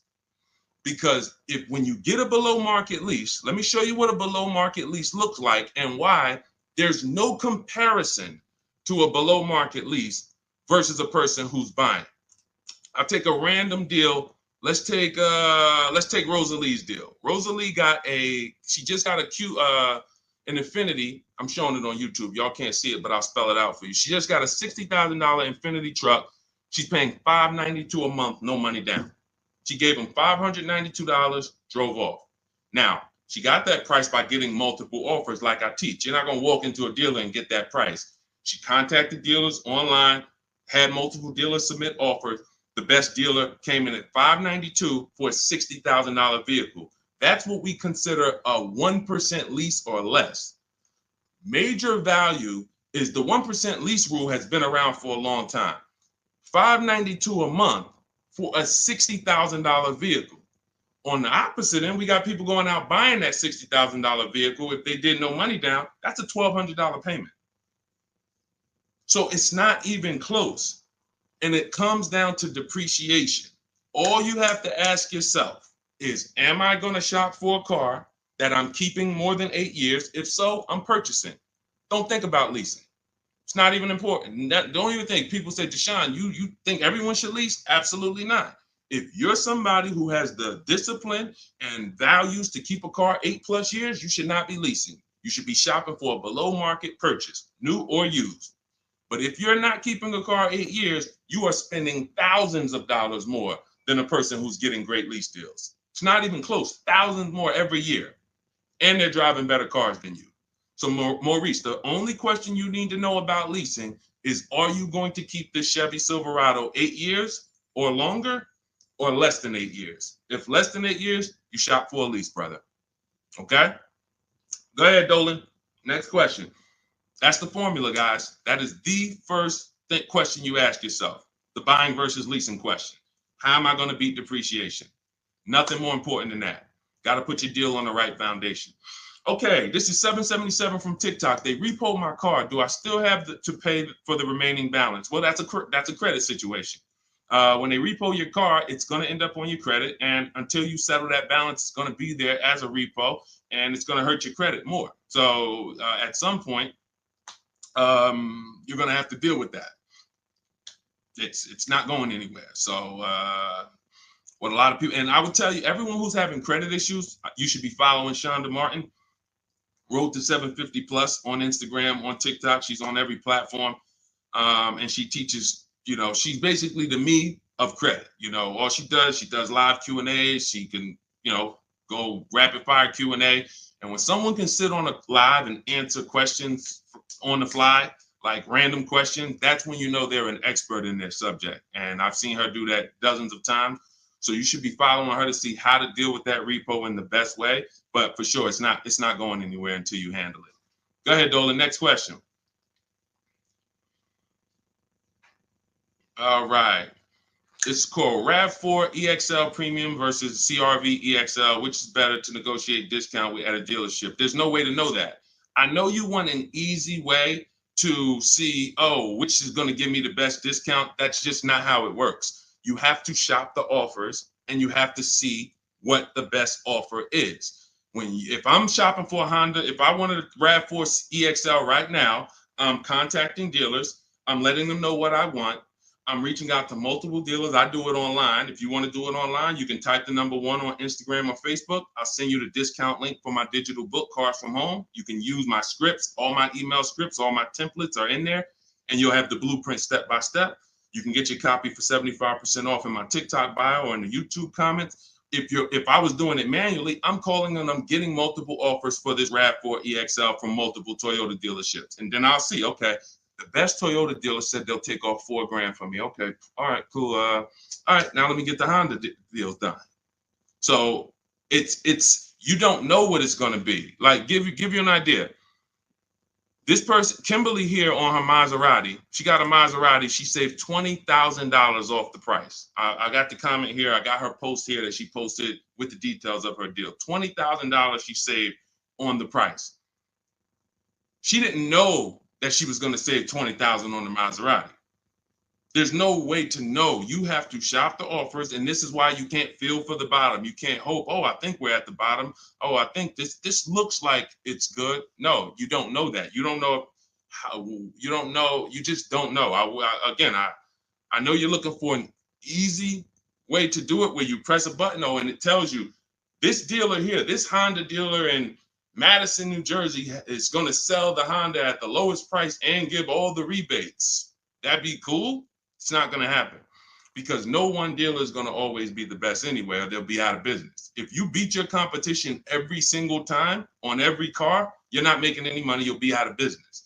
So at the particular time you want to shop, the mission is to find the dealer who is going to sell you the car at the lowest price, because every one of them is different. So that's what I would do. And if you use my way, you do it quick. When you're using online tools, you can do it quick. Look, Ansley got a car. He said right here, he got his what did Ansley get? He got an Infinity truck. He got a 2024 QX. He said, I started the process Saturday. I accepted a deal Monday. Got the car delivered on Thursday. One weekend. Started the process connecting with dealers on Saturday. Had offers coming in, accepted an offer on Monday. He got a 1% lease deal, $554 a month on a $58,000 vehicle. You can do this on new cars. You can do this on used cars. You have the internet as at your disposal. You just don't know how to use it. And you have people you have two departments in car dealers. You have what I call the sales floor. That's who I used to work with, the sales floor. Then you have the internet sales department. The internet sales department is to try not to give you a price and to make people who are trying to shop online get frustrated so they eventually come in. That's the goal of the internet department.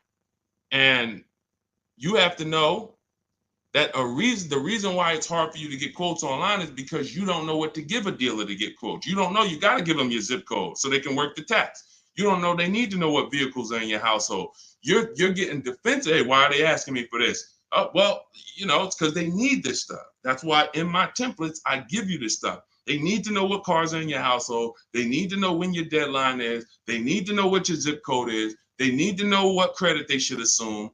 These are the things this is why, Deshone, I tried shopping online, but it was so hard. I know, because you don't know how to do it. And if you admit you don't know how to do it, then we can help. But without unlearning, without saying, you know what, I need to unlearn this stuff that I was taught, you're just going to keep repeating that. So that's why I'm bringing you this and showing you people who are just like you. You have to shop the offers. And once you do that and you learn how to do it in 90 minutes, you'll be like, oh, I can shop any offer I want. Any car I want, I can find out what the best offers are in 90 minutes. But we got to get you there. Go ahead, Dolan. Shoot the next one up, bro. Unique Devo on Instagram.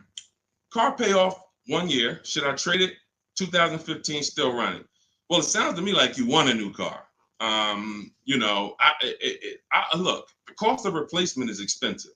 If you're considering replacing your car, I always say it's always cheaper to keep it.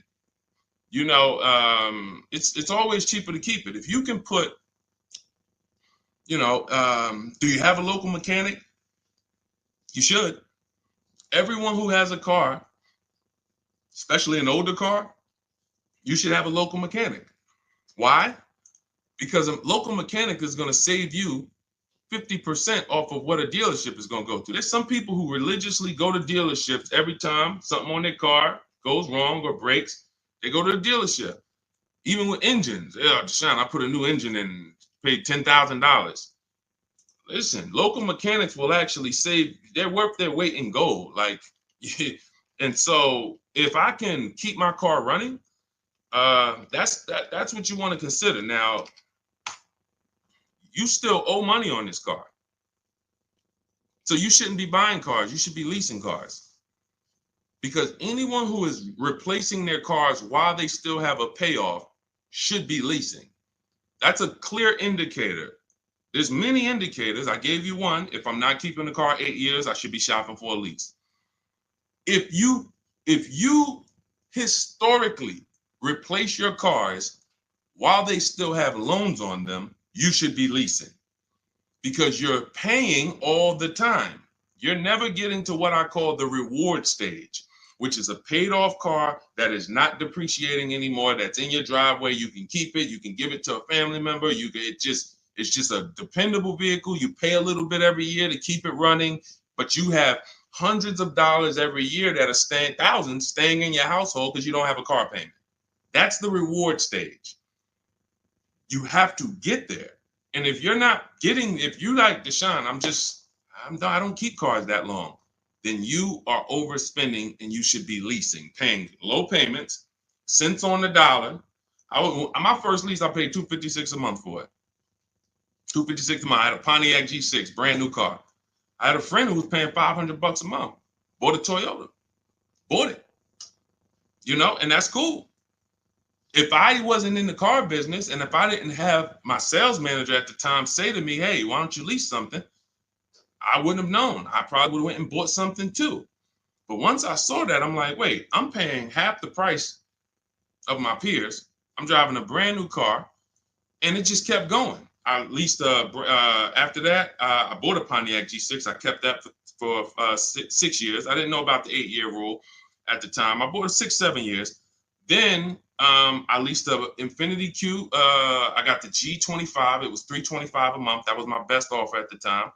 That was a $35,000 vehicle. Then I got an Infiniti Q50 when they first came out. That was a $44,000 vehicle. I paid $345 a month. Then I got another Q. I had 3 Q50s in a row. The next one was $365, and then the highest one went up to $390. I want to say $390. So yeah, $390. I never went over $400 a month. These are $45,000 vehicles. Then I got a Jeep Grand Cherokee 2018, $35,000 vehicle, $330 a month. They're lying to you. Like all of this stuff that they're programming you to, leasing is renting a car. Banks don't buy cars. Pay attention to what I'm saying here. Banks don't want cars on their books. Why don't banks want cars on their books? Because they're depreciating. And look, let's address this. Rick just said on TikTok, but leasing a vehicle only gives you minimal mileage. You pick the mileage on a lease, Rick. You pick the mileage, brother. Hold on. Turn off this. You pick the mileage. Let's get into some real misconceptions about this whole leasing thing. They give you the mileage. Anytime you've ever heard of somebody going over their mileage, if it wasn't a life change situation, like, I used to live close and then I now live far, it's because they wanted to save $20 a month. The payment for 10,000 miles a year was $380. The payment for 12,000 miles a year was $405. They said, you know what, give me the $380. And then get ridiculous. If I go over, I'll just buy the car. Horrible. Why would you buy a car that is not meant to be bought? When you look at the price to buy a lease out, it's not meant to be bought. They don't want you to buy it. They want you to give it back to them so that they can sell it as a pre-owned car. So they say, bring this car back in 3 years, have 30,000 miles on it. You can buy it. You go over by 10,000 miles and then you buy it for the same price. It's just horrible. But it goes back to the fact you didn't pick the right mileage. The difference from 12,000 to 15,000 miles a year is $25-30 a month. So when you're sitting there and saying, shoot, all right, give me the 12,000, knowing you drive 14,000 miles a year, you just ruined your lease experience. Don't blame the lease. Don't blame the lease. We have high mileage drivers getting leases. First dude that I ever saw with a high mileage lease is when I was a manager at Hyundai. He brought his car back, had 75,000 miles on it, like 72. I said, you lease this? He said, yeah, man, I don't buy cars. I don't keep them. I bring them back. I'm in sales. I'm on the road. Man, I pay my payment. I bring them back in 3 years, get me another one. I said, this is interesting. Because the dealerships didn't teach me this. My customers taught me this. My customers' experience taught me these things. I said, whoa, high mileage lease. I saw his payment. This dude was only paying $175 more a month than a normal car payment. $175 more a month, and he gets to drive 25,000 miles a year. But had he bought his car, he'd come in with 10,000, 12,000 negative equity. So, high mileage drivers, if there's high mileage drivers on here, you guys can ask questions specifically about leasing for you, and we'll talk to you. But man, I'm shouting from the hills and showing people proof that you cannot get a good deal if you buy your car, but you should have leased. People out here driving, we're out here driving cars, brand new cars for hundreds a month less than you. Because someone talked you into buying and said, well, but they're renting those cars. Yeah, all right, okay. All right, I've been renting cars then for the last 20 years of my life, driving brand new cars and keeping a lot of money in my household when other people are putting them into new and used cars. Okay, yeah, I'll keep renting it. Go ahead, Dolan. Shoot the next one up, brother. Quintel Jameson on YouTube. Can you talk about the best process for turning in a lease and getting a new lease? First thing you want to do is do an equity assessment. Do you have any money you can make on that lease? Step 2 in my book, after we decide whether we're going to buy a lease, you already decided you want a new lease, so you check off step 1. Second step is, do I have equity in my lease? All through the pandemic, we had people selling leases. I helped hundreds of people that I know about sell leases for $7,000 to $10,000 to $12,000. A lot of them you can see in my older videos. They say, yo, man, you helped me make 7 grand. Yo, I sold 2 leases. I made 15 grand. My mother sold her lease. She made 10 grand. I sold my Jeep Grand Cherokee lease. I made $9,000 back then. But that's when all the resale values were high. So so we're not making that much anymore, but there's still an opportunity to have equity. And if you drop off your lease without doing an equity check, then you literally are giving money to the dealer. We have to do it. And here's how you do it. You call your bank, you ask them what your payoff is. Once you get your payoff, then you call and you go to these 6 websites. You do this in 20 minutes. Go to Carvana.com, go to CarMax.com, go to Driveway, go to KBB Instant Cash Offer. That's going to connect you with a local dealer online to put a price on your car. All of this stuff is instant. And these are all companies that you go to, you look at they look at your car, they say, okay, looks good. They go to the accounting office, they come back and give you a check. It's that simple. AutoNation and Car Gurus, we get 6 offers because everything we do is a bid. Like in the Cars from Home way of getting cars, the way we guarantee we got all the money and we saved all the money and we paid less than everyone is we get bids. Online systems allow you to get bids. When you shop on Amazon, that's a bidding system. That's a bidding system. The real estate market at large is a bidding system. They use competition to create the price. The only industry that doesn't is the car industry, but we do it. Cars from Home, we do it. So you're going to get those 6 offers and you're going to see, can I break even selling this car? Can I make 1,000, 2,000, 3,000 selling this car or more? Some of you have a lease and you didn't drive that much. Deshone, I had the lease. I only put 5,000 miles on it. You should be selling that lease and putting some money in your pocket before you go into your next lease. So, I know there's a lot of people on here. You might have didn't know you could sell a lease. Type a question mark if you didn't know that you could sell a lease. Sean, I never even knew I could sell a lease. Type a question mark. Type a question mark. First thing we ever do before we return a lease, because we are not going to depend on a dealer. I see you, Stephen Romero. Thank you for being honest. I see you, Jason Wilson. If you didn't know you could sell a lease, how much does that cost you? How much does that cost you already? I see you, Rick. Shout out to the people being. I see you, Stino, Cat Mom. I see you, Quintel. Yeah. So what we do before I will never return a lease, and we do this about 6 months out before the lease is up. We do this equity assessment. It's the second step in my process. All of this is in my book. If you guys want if you're like, Deshone, I want the blueprint. Give me the step-by-step. That's my new digital book, Cars from Home. Anyone on Instagram, you comment 1, I'll send you the link to get it for 75% off. If you download it immediately, you could be reading it today, using it, getting a car next week. Same thing on Facebook. Type the number 1. I'll DM you a link to get it at 75% off. And if you're on TikTok, go to my TikTok bio. Now, this is only for 30 minutes. This is a welcome offer for my new book. This isn't like, oh, we don't, just 75% off. This is what I do as a welcome offer for everyone to give you an opportunity. You won't pay the normal $97 price for the book. You'll get 75% off of that. And you'll have the strategy step by step. And on YouTube, we have a comment pinned for you. So you want to get your payoff. But now, very important, Quintiel, when you go on those websites I just mentioned, those 6 websites to get those offers, when they ask you, do you own the vehicle? Are you leasing it? Or are you financing it? Just type own. You want to know, what would you pay for the vehicle? When you call your bank, you're going to ask them, do I have a third-party restriction? So you're going to get your payoff. You're going to ask them, do I have a third-party restriction? If they say no, that means you can sell direct to the highest bidder. If they say no, there's no restriction on who you can sell. You can literally sell directly to them and get your check. If they say you do, and there are companies like Toyota, Chase, there's a couple leasing companies that don't have third-party restrictions. But if they say you do, now you can't sell direct to those people. You can sell direct to a dealer that makes the same brand. So if Honda has a third-party restriction, you can sell to a Honda dealer. And that's when we have conversations with a used car manager. Again, we don't talk to salespeople, y'all. We don't talk to salespeople.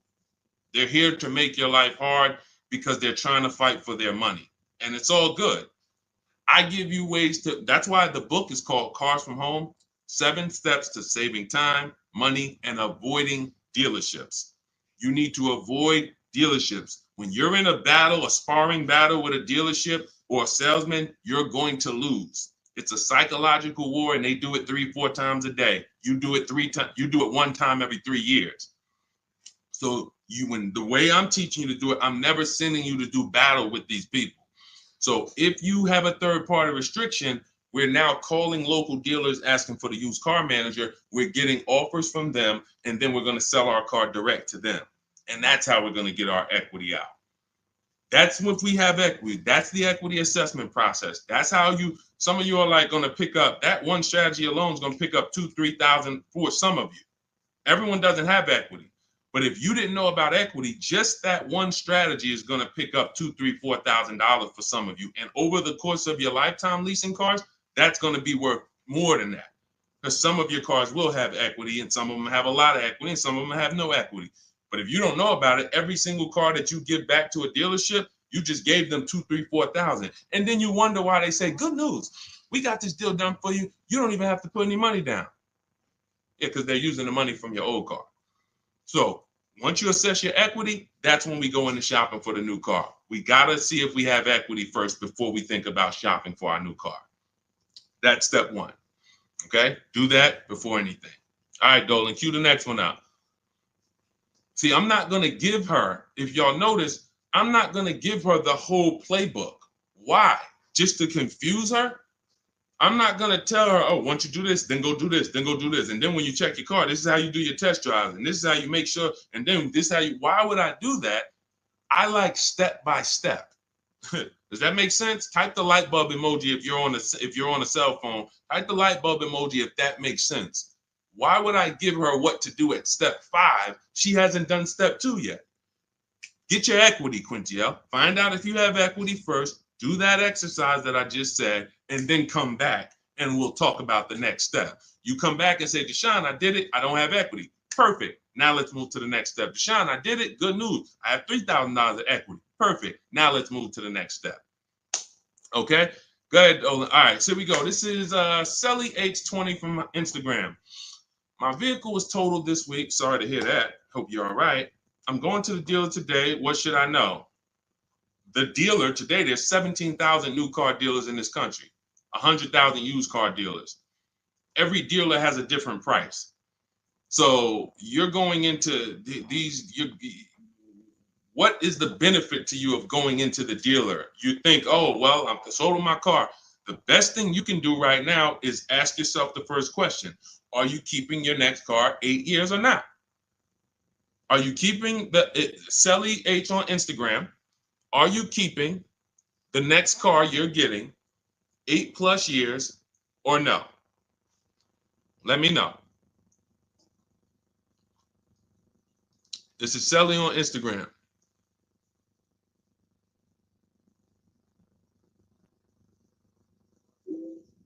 This is the first question. I want to give her time to ask.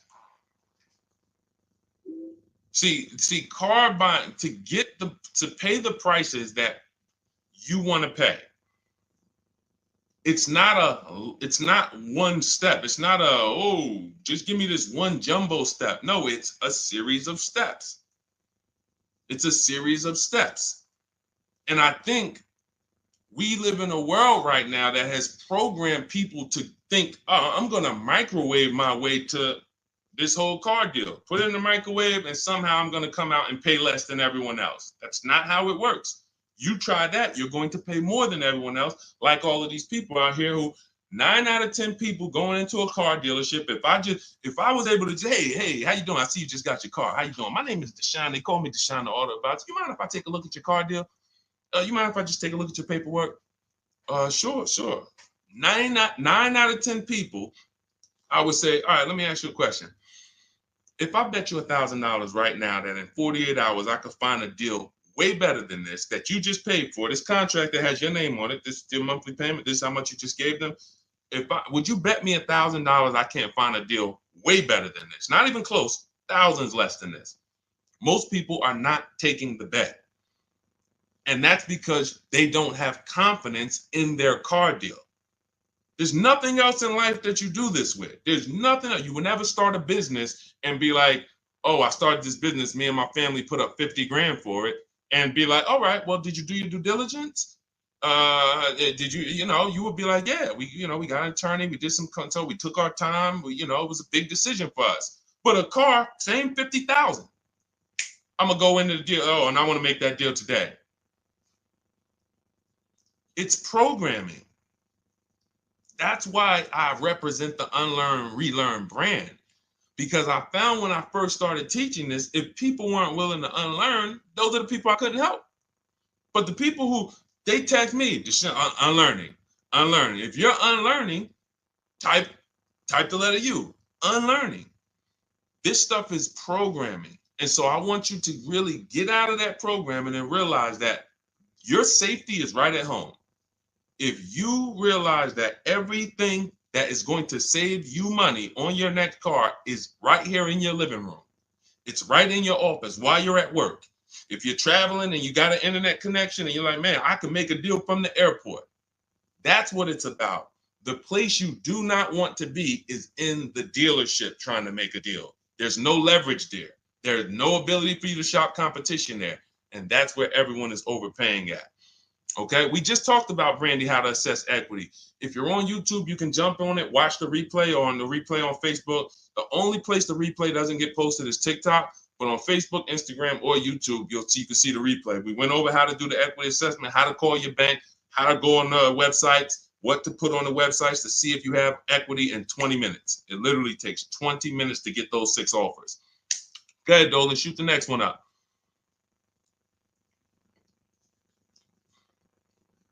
Steven Romero from TikTok, shopping through Carvana. Carvana is one marketplace. That's all it is. Carvana, I know Carvana is, oh, you don't have to see, the reason Carvana wins is because people are scared of dealerships. There's no other reason than that. Carvana has historically paid more, especially throughout the pandemic. They were paying more to buy cars than anyone else. So let me ask everybody on here a question. We got at least, we got a good number of people on here. Let me ask, got some intelligent people. If you are paying more than anyone to buy cars, when you sell those cars, are you going to be higher or lower than anyone? If you're paying more than everyone, you're paying more than dealerships to buy cars. Everyone was selling their cars to Carvana, selling their cars to CarMax. If you are paying more than everyone else to get your inventory, when you sell your inventory, is it going to be higher or lower than everyone else? Exactly. Higher. Exactly. But how do they do this then? They do this because people are scared of dealerships. So they would pay more just to be able to say, thank God I didn't have to go to a dealership. Man, I saw my car come down that vending machine, and then I saw that car pull up to my house on the Carvana flatbed, and you just overpaid $5,000 for that car. They charge you for their service. Hey, to avoid going to a dealership, listen, we're not giving you the best price, but we are giving you the best experience. In our case, there's tons of dealers who will deliver a car to you. There's tons of dealers who you can have the same experience with. Every time we get a car, we have the same Carvana experience. My experience, the people who, look, everybody who you're going to see me go after right now, and if you hop on YouTube, you'll see this. Look, Tosha's experience, just like Carvana, did it from home. Look, Vincent got his used car, 43% off, 3-year-old Lincoln, 43% off the original price. Got it on, got it from home. Look, Ansley, we already went over Ansley. Sean saved 20 grand on his F-150 from home. That's a Carvana experience. Look, Rosalie, we already talked about her. Carvana experience. Look, Jen got her Subaru, leased it from home. You can give yourself the Carvana experience without paying the Carvana price. And when you're shopping for a used car, Carvana is just one marketplace. You also need to open up CarMax, Driveway. In my book, I have what's called the multiple marketplace strategy. The way you shop for used cars, the way we shop for them, is different than the way we shop for new cars. New cars, we use a strategy called the 25 to 5. That's when we reach out to 25 dealers. So we're shopping for a Toyota. We're going to reach out to 25 Toyota dealers online. We do this in 20 minutes. We send them our templates. All of that is in my book. It's a digital book. You copy and paste my template. So you do need to be able to copy and paste. Let me preface that. Do not get my book if you're not familiar with copying and pasting and emailing. I got to preface that. I know people, Deshone, isn't everybody good with that now? No, everyone's not good with that. I've been doing this for 3 years now. I know everyone is not able to copy and paste and just send emails. You know, everyone, that's just, so I have to preface that. But that's how we reach out to new car dealers. We're going to reach out to them for leases and for new cars online using scripts, and we're going to get 5 offers with the scripts. With used cars, it's totally different. We're not reaching out to 25 dealers. Every dealer has their inventory on a marketplace. If they don't have their inventory on a marketplace, do not shop for it. Don't talk to them about it. If they don't have that inventory in a place where it's in a competitive environment, I don't want to talk about it. Who saw the video when I was in the car dealership and I said, this is a used car, it doesn't have a price on it. I was in the car dealership and I said, look, anytime you see a used car, if it doesn't have a price on it, you know, don't negotiate on it. If you saw that, type I saw it. Whenever someone is not putting a price on a vehicle for any reason, it's because they want to make the price up and negotiate down. So let's just say I'm a slimy dealer. Let's say I got a $40,000 car. It was $40,000. I was at a dealership yesterday. We made a commercial about a dealership, and I looked in the car. It was a used car. It was a 2018. It had, the only price it had on it was the original price of the car. So it had literally, it was around a $40-something thousand car. It didn't have a used car ticket, $22,000, nothing like that. So it had a $40,000, and it had all the stuff that was in the car, original. But it's a 2018. So what happens when a person says, hey, how much you want for that car? And there's no internet that they're comparing that to. They're going right on there and just saying, okay, that person has a great opportunity to make up a price and say, well, you know, we're asking $24,000 for it, but you know, our asking price is $24,000. Oh man, that sounds a little high though. You know, it's 2018. You know, you can't do no better than that. You know, I mean, what you have in mind? You know, I'm trying to be around 20. You know, I'm thinking closer to 20. Then I don't know if I could get to 20. I might be able to to see if maybe we could like split it, go up the middle, you know, between, you know, like around 22, something like that. Why don't we take the car for a ride? Let's see if you like the car. You're already in the mouth of the snake. You are literally a mouse in the viper's mouth. Once you've already agreed to talk about a car that doesn't have a price on it, you're done.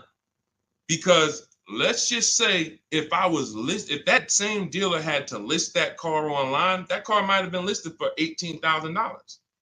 But because you walked in and started talking about it and say, hey, well, you know, what do you think? This is how people leave happy. Man, you know, let me ask you, honey, you get home with your wife, like, you think you got a good deal on this? I think so. I think the guy worked with me because, you know, they said they was asking 24. And you know, I went in there and you know, we made a deal about 22, a little under 22. He took off 2,000 from me. No, he didn't. There was no real price. So this is why you want to be on marketplaces where all the prices are listed. Cars.com, cargurus.com, carfax.com, carmax.com, carvana.com. That's one of them. 8 market, eBay Motors, one more, Driveway. So there's 8 marketplaces, 8 major marketplaces. And you want to sit back and shop for your car like you be shopping for a TV on Amazon. And you'll realize once you start doing this, you'll see The same car that was at my neighborhood dealer that I liked, there's 50 of them within 100 miles of me. There's 50 of them.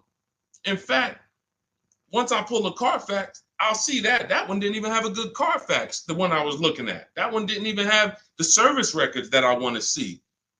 These are the things, this is why shopping marketplaces make sense. You want to shop, I talk about this all the time. It's called my multiple marketplace strategy. I made videos about it. I've been posting about this since I came to social media. Marketplaces.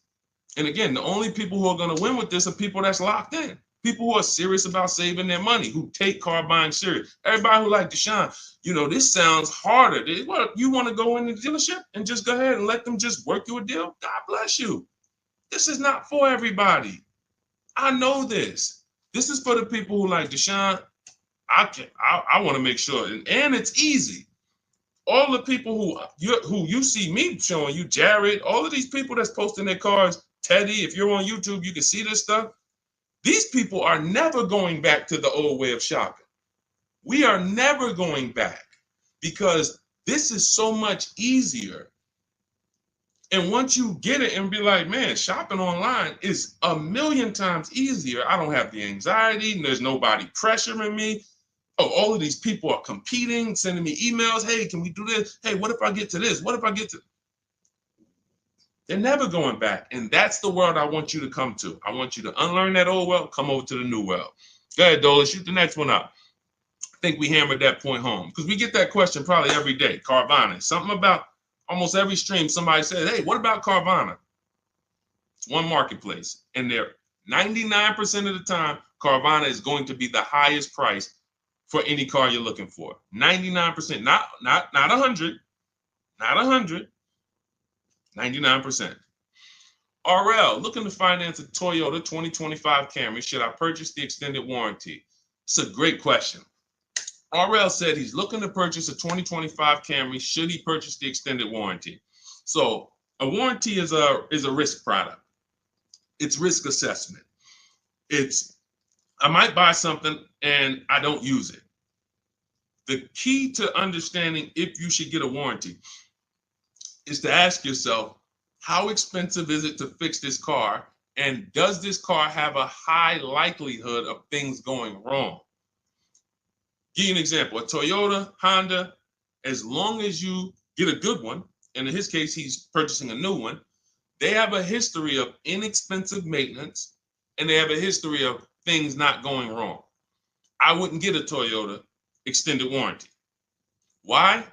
Because the $1,800 or $1,500 or $2,000 I'm going to pay, I have to get that money back and then some to make it work, to make it worth it. That means $3,000 of things need to break on that Toyota for that warranty to have made sense for me to get. Now, on the other hand, when I work with Mercedes, some of you know I worked with Mercedes for 5 years. Every time I would have a client who was getting a Mercedes, I would ask them, how many years you keeping the car? If they said they were keeping it a long time and they weren't going to lease, then I would tell them after we made the deal, buy as much warranty as you can afford. That was and some of my clients in New Jersey, they can attest to that. That was I was very unapologetic about it. Buy as much warranty as you can afford. Because when something breaks on a Mercedes-Benz, nothing is less than 4 digits. There is no, oh, this broke. It's only going to cost us $400 to fix. Nope. So the price of the extended warranty on a Mercedes-Benz or a BMW or a Porsche or anything that has a high, and I have this, we handle this in my book in step 6. This is in the paperwork and protection step. Everything is accounted for. So everything on this stream I'm teaching is out of my book. It's everything. So when we're looking at, and where does this vehicle rank in terms of repair costs? Is it on the higher side? If so, the warranty makes more sense to get. If it's on the lower side, warranty makes very little financial sense to get. And that's how we gauge getting extended warranty. It's a risk assessment. All right, good question though. Very good question. All right, go ahead, Dolan. Shoot the next one up. Too Cool 09 from TikTok. Should I buy or lease a vehicle through my LLC or through myself, or does it matter? This sounds like you don't have a business where the actual car is being used.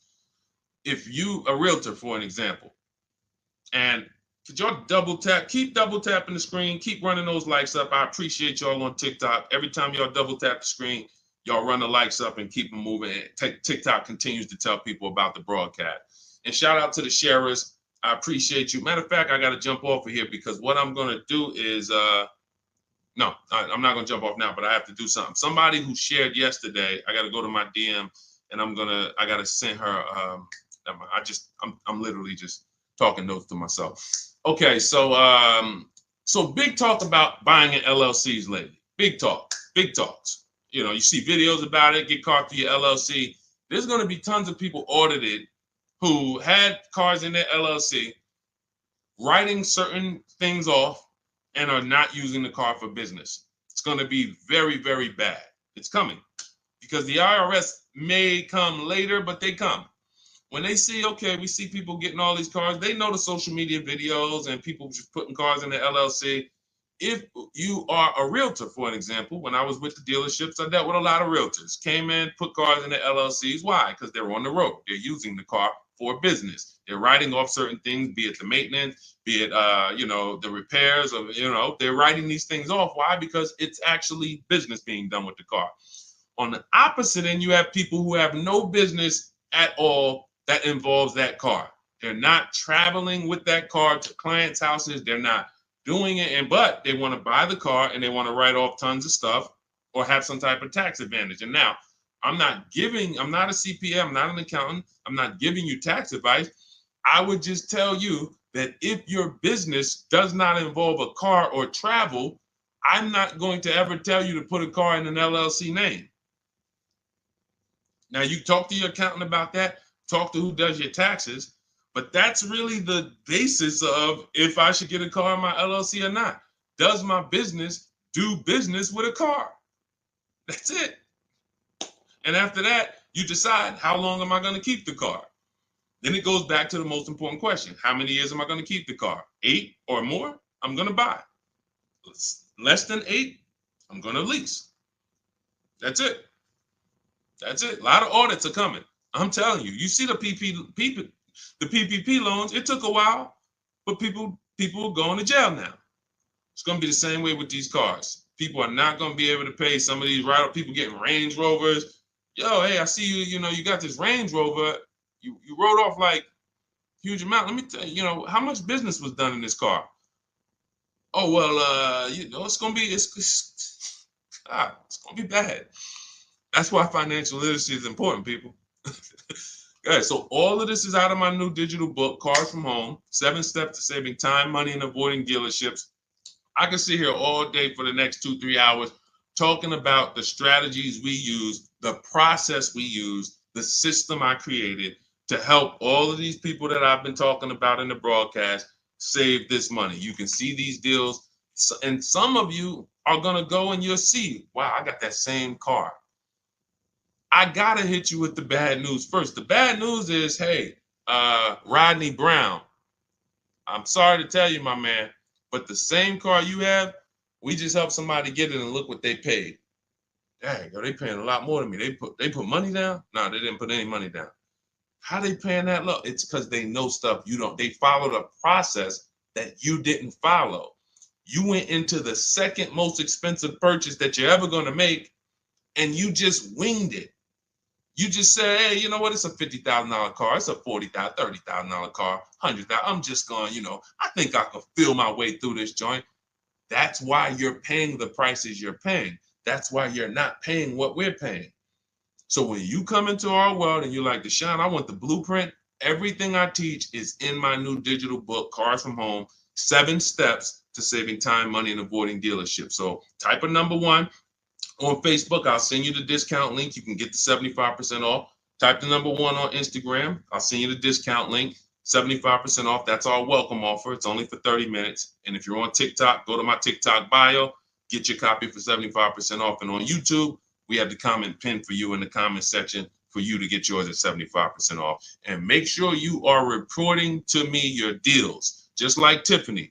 Tiffany, when she got the book, I tell everybody, send me your deals so that I can read them on the show. Tiffany got a Mazda CX-90, just got it, $44,820 car. From home, she said, I believe we got a great deal from what we learned in the book. Look, from home, $6,530.78 discount. Never left the house. Got multiple offers. The dealer that took, look, is a $44,000 car. She basically said, what, 15%, 16% off then that? People go in and say, hey, get me the MSR, get me the invoice price. She blew invoice price away using the book. Get your copy. It'll be in your inbox now. Make sure as soon as you purchase, you screenshot the thank you page. I tell you, you'll see it big. Screenshot this page. Why? There's a support email on there just in case for any reason you don't get the book. It's usually because you type a letter wrong in your email. You're typing fast.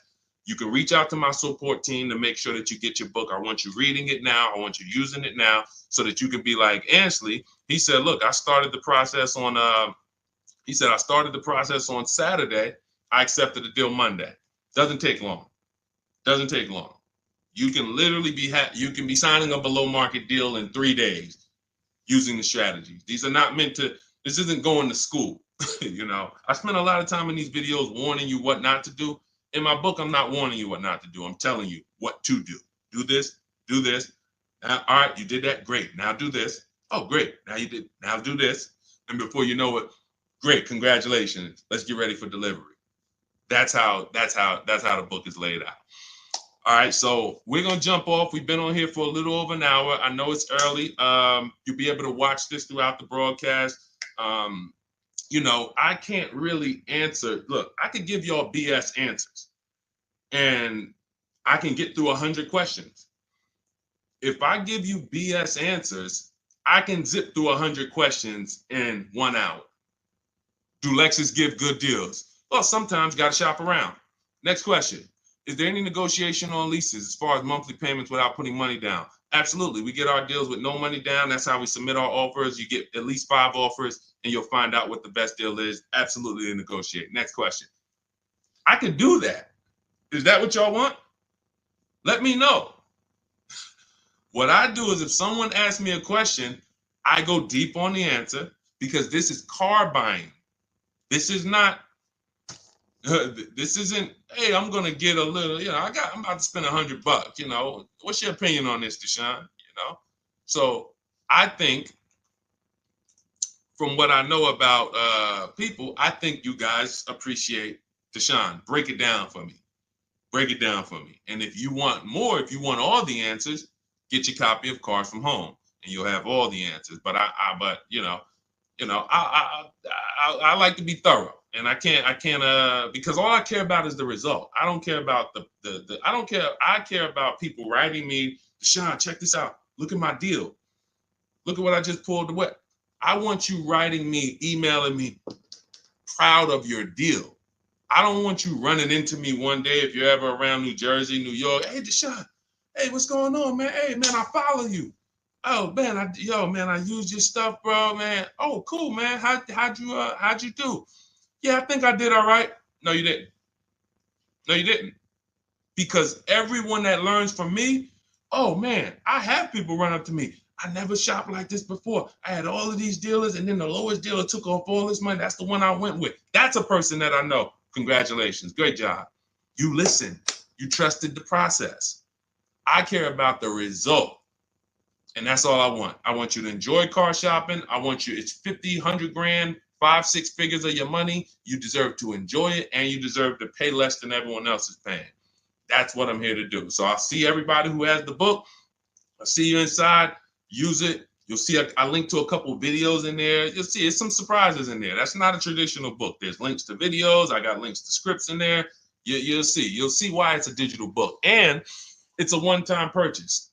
Anytime something gets updated, like Vroom went out of business a couple months ago, they used to be in our strategies. They were in our marketplaces when we shop for used cars. Vroom was on that list. And they were in the when we do our equity assessment, Vroom was on the buyers list.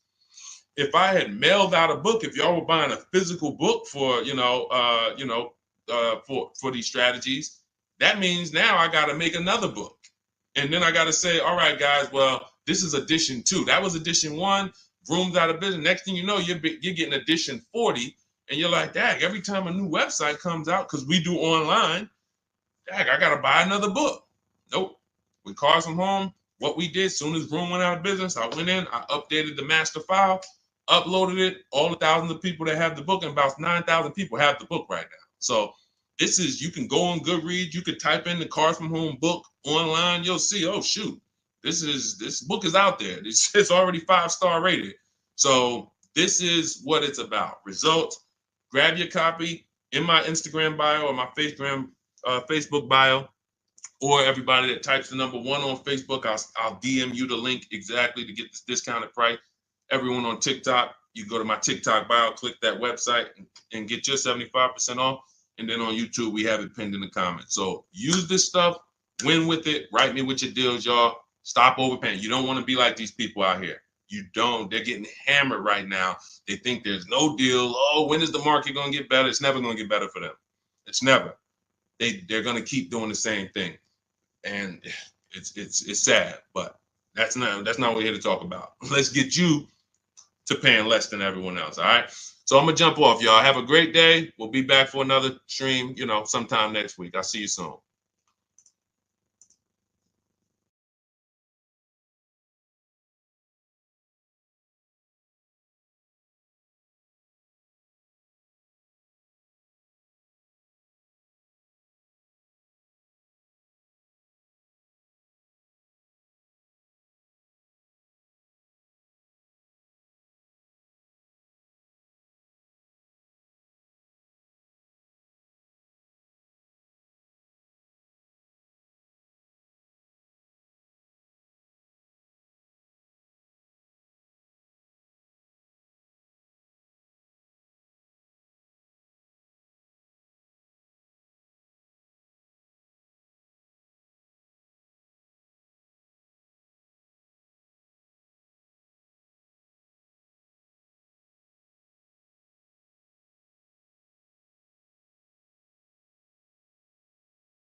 Just hit that. Just take us live. All right, we're about to talk some serious car questions and answers.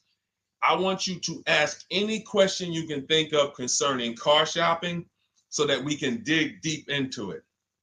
It looks like Facebook we continue to have trouble with, and I think it's because we already have a stream going there. See if you can get out of that stream, Dolan, if you can cancel that stream so that we can get on the Facebook. But I want you guys to start asking your questions.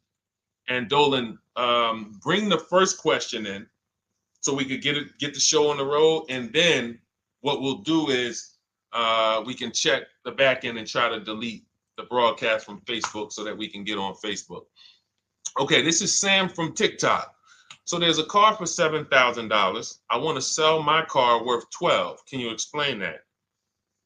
Well, who are you selling your car to? If you say it's worth $12,000, then all right. We only get offers to find out what our car is worth. We don't use algorithm sites because that's worthless. An algorithm site is a site like Kelly's Blue Book. You punch in your year, make, model, and in 3 seconds it tells you your vehicle's worth $12,000. Right now, we have companies that bid against each other. And what you want to do is you want to go on your computer, go to CarMax.com, go to Driveway.com, go to Carvana.com, go to AutoNation.com, go to Kelly's Blue Book Instant Cash Offer.com, and go to Car Gurus. All of them will connect you to somebody or some major buyer who pays cash for cars immediately. Literally, quick inspection, drop your check, and you're on to you're literally, it's that simple. We are no longer at the mercy of private owners who are going to come by and look at our car and no one buy it and talk us down. There are extremely competitive buyers in the market that I've been telling people about since 2021 when we were cashing out. I was big on telling you guys during 2021 to 2023, during that whole pandemic run, cash out now, because the values of those vehicles will never see them again. So there are some people who cashed out, but that was also the beginning of showing people that you can sell to what is called institutional car buyers. And that is what stopped people from trading their cars. There are people who have learned from me, and maybe other people have mentioned this, that will never trade a car again because you're not getting the money that it's worth. So you go to those 6 companies, Sam, it should take you no more than 20 minutes. They're going to give you their best cash offers.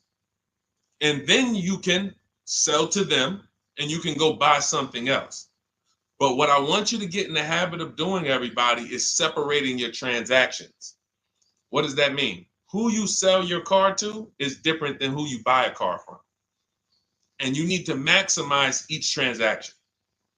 And you're never going to do that mixing all your transactions together, which is what most people do. They go into a dealer and they say, hey, I want to buy a car from you, and I want to trade my car into you, and I need a loan. 3 transactions. We don't do that. We separate them and we bid each one out using online tools. And that's how we get the prices we get. And that's how we pay less than everyone else. Okay. So the biggest thing, first thing, is go to those 6 websites: CarMax, Driveway, Carvana, KBB, Instant Cash Offer, AutoNation. And all of you who want to find out what your car is really worth, you go to these 6 websites, get your 6 offers, and then you'll find out what your car is really worth. We do not depend on any dealer to tell us what our car is worth at all. Okay? Shoot the next question up, Dolan. And you guys can continue to type your questions. We're bringing them in from all platforms. This is Terrell Taylor. By the way, everything that I'm talking to you guys about is out of my new digital book. It's called Cars from Home: 7 Steps to Saving Time, Money, and Avoiding Dealerships. Some of you may have it. If you have it, shout out to those who have it, and shout out to those who've used it to actually pay less than everyone else. And make sure I want you to be like Tiffany. Send me your deals. Send me your deals. When you get your cars, I want you to actually send me the results. Look, this is, oh no, that's not Tiffany. That's someone else who used the book. Look, used the book, got $175 a month less than her first quotes before she used the book. So send me, but you can get a copy of this book immediately for 75% off. It's normally $97. Go to my TikTok bio. You won't leave the broadcast, and you can have the entire blueprint. If you don't want to try to remember everything I'll be teaching you over the next hour, you can have the blueprint. You won't pay the $75. You'll get the 75% off. And we also have a comment pinned in the comment section for you guys on YouTube and on Facebook and on Instagram. You go to my bio. So anyway, go get it, because it's only for 30 minutes. After the timer goes off, it's $97. It's still worth every penny. You can Google it. 5-star book. You can see all the people who rated it, all the people who's using it. This isn't a test to do, but I want you to get it at 75% off. It's better to pay $24 than $97. Okay, Terrell Taylor. So you said, Terrell Taylor on YouTube said, I have $35,000 to $40,000 to buy a truck with. Should I buy a used or a late model new, 2022 to 24? So whenever we're considering a late model used car, this is a model like Terrell said, that is 1 to 2 years old. Let me tell you why I don't like shopping for those first. I like to shop for a new price first. Whenever you are buying 1 or 2 year old used vehicles, you have to realize something. How do dealers get used cars? Trade, or they get them off lease, they buy them.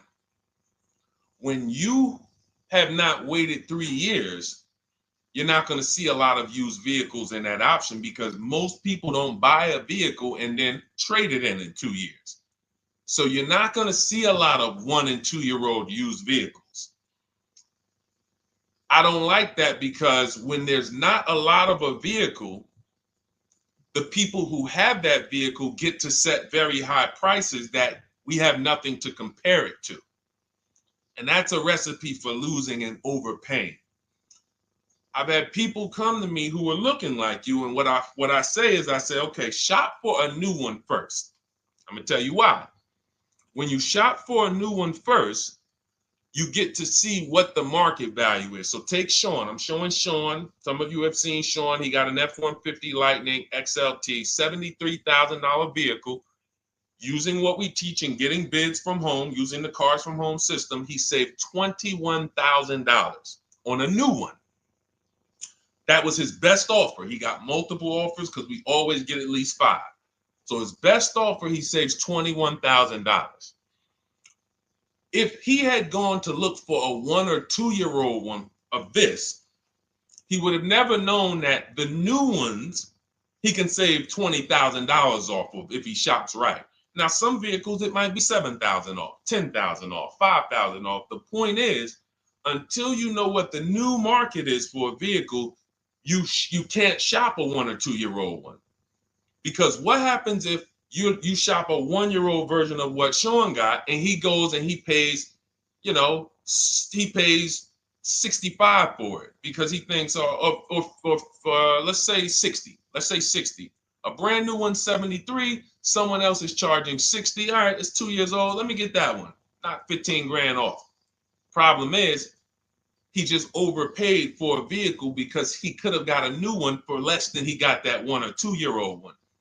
That's why the recent shoppers, anytime you guys are shopping 1 or 2 year old, you have to shop new first to find out what the market is.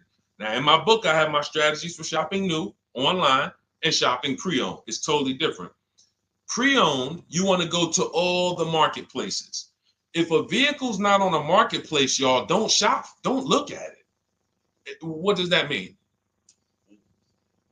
You ever walk into a used car dealer and you see a used car, but there's no price on it? Type a $ if you've ever experienced this. If you've ever looked at a deal, you've been in a dealership, you see they have a used car, there's no price on it. Type a $ if you've experienced that. Okay, I see you, Terrell. Okay, perfect. I see you, Don Dickey. Okay, perfect. All right, we have enough people. All right, Makeover Forever Studios. I see you. Okay, Todd May, I see you. So this is a common thing. When you go and look at that vehicle, the most dangerous thing to do, I see you, Tony, is to negotiate on a car with no price because they can make the price up. When a car is on a marketplace like cars.com, carfax.com, carguru.com, carvana.com, carmax.com, these are all the marketplaces we shop for used cars at once. It's like a big round robin for us. This is how I want you to shop. Now you must be competitive or no one's coming. Now, there's some people who try to pull a tactic. They'll list a car for 20. They have no intentions on selling it for 20. But they want you to come in and then they'll charge you more, fees, makeup fees and all of that stuff. That's why we always call beforehand. But we know the power is online.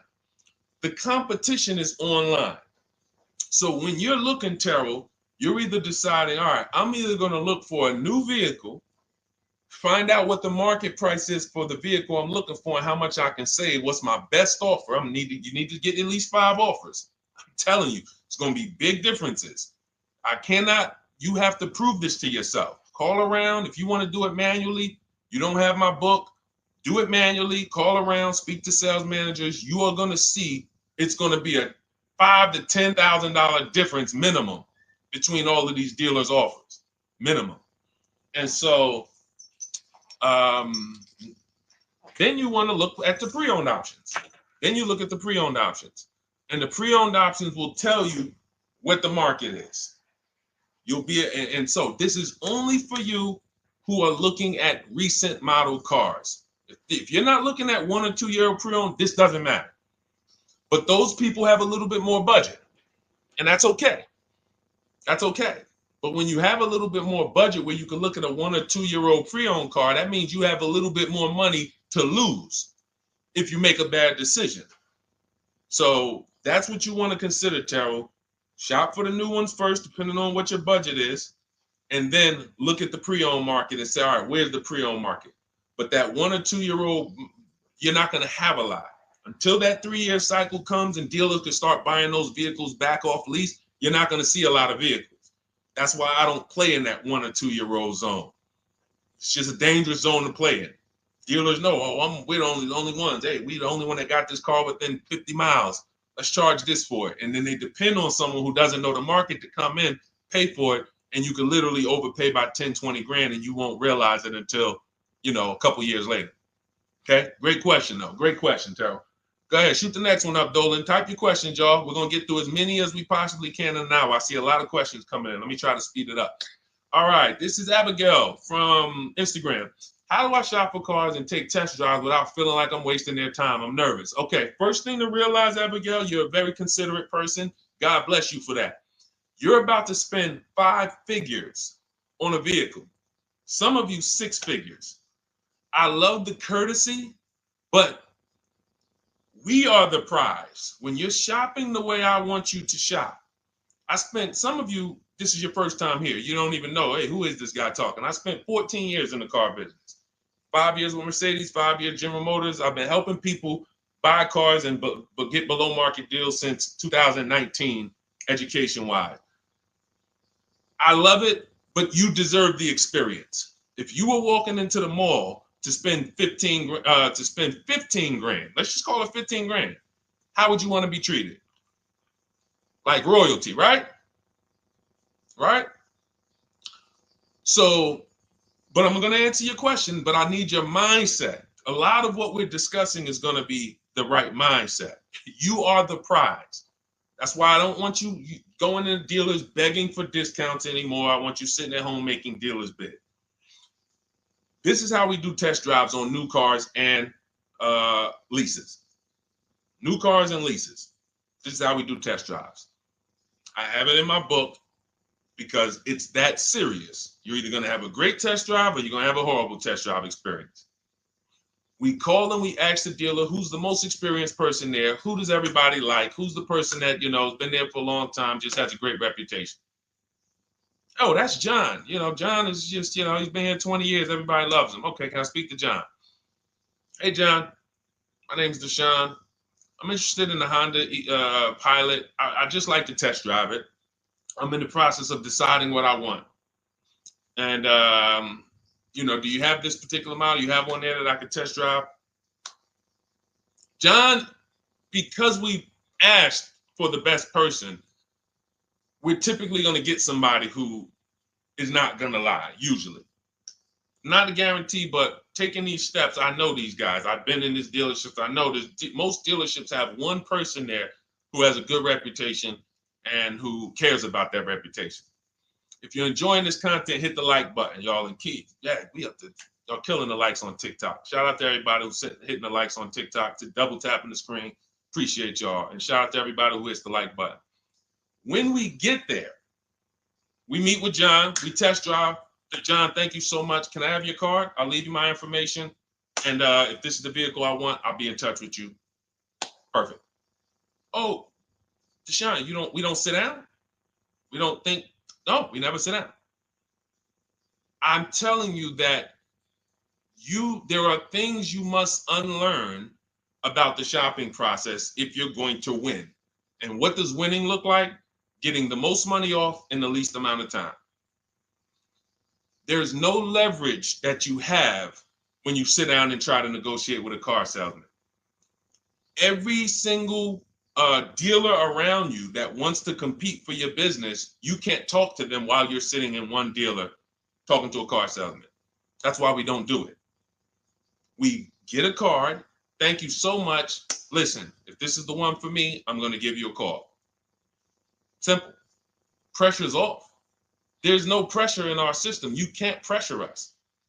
That's what I want you doing. New cars, leases, that's how you test drive. 20 minutes, you're in and out. And I'm a car salesman at heart because that's what I am by profession. I would never develop a system that would allow you to waste car salesmen's time. I just wouldn't do it. I developed a system that when our people go get cars, look at Ansley. When our people go get cars, Ansley just got his lease, 1% lease, $58,000 Infiniti. Look, started the process Saturday, accept the deal Monday, all by Email. $58,000 car is paying $554 a month, no down payment. You know, we have tons of these. None of these people spent. Look at Jared. Lease like a boss, $569 a month down to $520. Volkswagen Tiguan, no money out of pocket. Let's go to a purchase. Pierre, pre-owned car purchase, got his 2022 Mazda, got a 20% discount off the original MSRP. This is 30 minutes. We are not spending more than 30 minutes in dealerships. Who doesn't want to spend more time in dealerships? Type me if you're like Deshone. I don't want to be in dealerships that long. You thought you had to be in dealers to save the big money, right? You thought you had to be in dealers to save the big money. I'm showing you as someone who pays less than everyone and who teaches people to pay less than everyone. Look, Kimberly, $20,000 off a Maserati, shopping from home. Because when you can talk to more people at once, the discounts fly off. And you see that all these dealers want to compete. So what you want to do, the best thing you can do to not waste people's time, Abigail, is to shop from home the right way. Because when you shop from home the right way, you realize it's only a few things you need to be in the dealership for. That's your test drive. I just told you how to set it up. With used cars, we do it at the end. But we're only there for a second. In fact, when you go to pick up your car, they're going to tell you, thank you. This was one of the most easiest deals I ever made in my life. Because you came in, you emailed us, you knew what you wanted, you gave us the information we needed, we made you an offer, you knew what you were decisive. We have all these scripts. By the way, in my book, I have all the email scripts. You don't have to even think about what you're going to say. It's literally copy and paste, copy and paste, copy and paste, copy and paste when we're shopping for new cars and leases. With used cars, before I go to the next question, I want to hit on the used car process. Used cars, we must test drive at the end. We can't test drive used cars over here and then go and buy another used car over here. So what we do when we narrow our choices down on all these marketplaces to our top 5 favorite vehicles, we need to verify that there's no bogus fees. When I was shopping for my Infinity truck, I narrowed it down to 4 vehicles. But I'm going to tell you something that's the most. Who's bought a used car in their life? Type the letter U. I need you guys to program what I'm about to say into your brain cells for the rest of your life. Type the letter U if you bought a used car or if you plan on buying a used car one day. Type the letter U. All right. I see you, Michael. Don Dickey. Okay. Terrell. I see you, Blizzy. Tony. Okay. Lori. I see you. Victoria. Anybody who plans on this. Let me tell you how. Okay, let me tell you how. All right. See, when I'm about to reveal big stuff, I got to kind of see how I want to say it. The marketplaces that we go to look at used cars on, they're never going to tell us what a great price is. And I'm going to tell you why. The only thing that matters, let's say we're looking at 4 white Honda Accords. 4, they're all white. These are the cars we want. We've narrowed it down. We're looking at 4. They all got similar miles, and their asking price is $20,000. The marketplace is going to tell you what they think a good deal is based on algorithms. Based on all the vehicles listed on the market, this is a good deal. This is a bad deal. Here's what matters.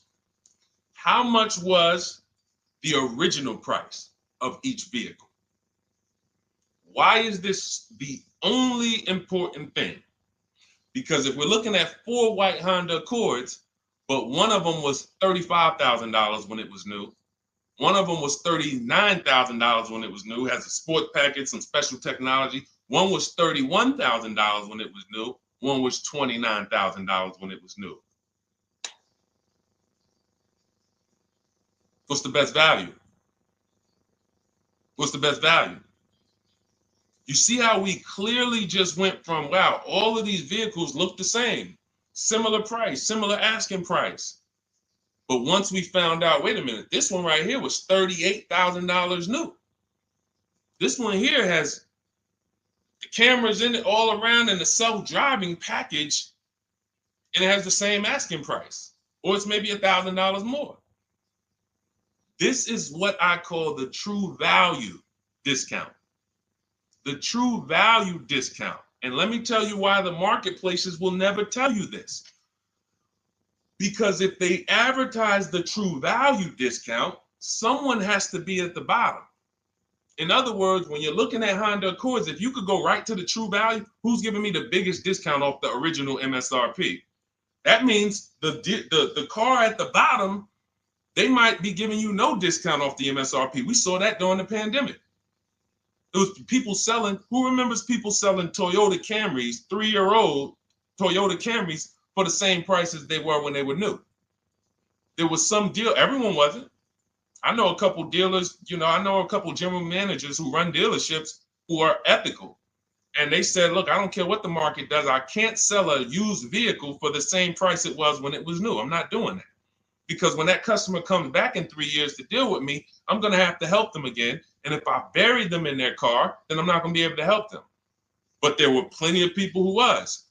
The true value discount is all that matters, which means we have to know what the car was new. We have to find the Maroni label. We have to go on the Carfax. We have to go to where the window sticker is and get the original price.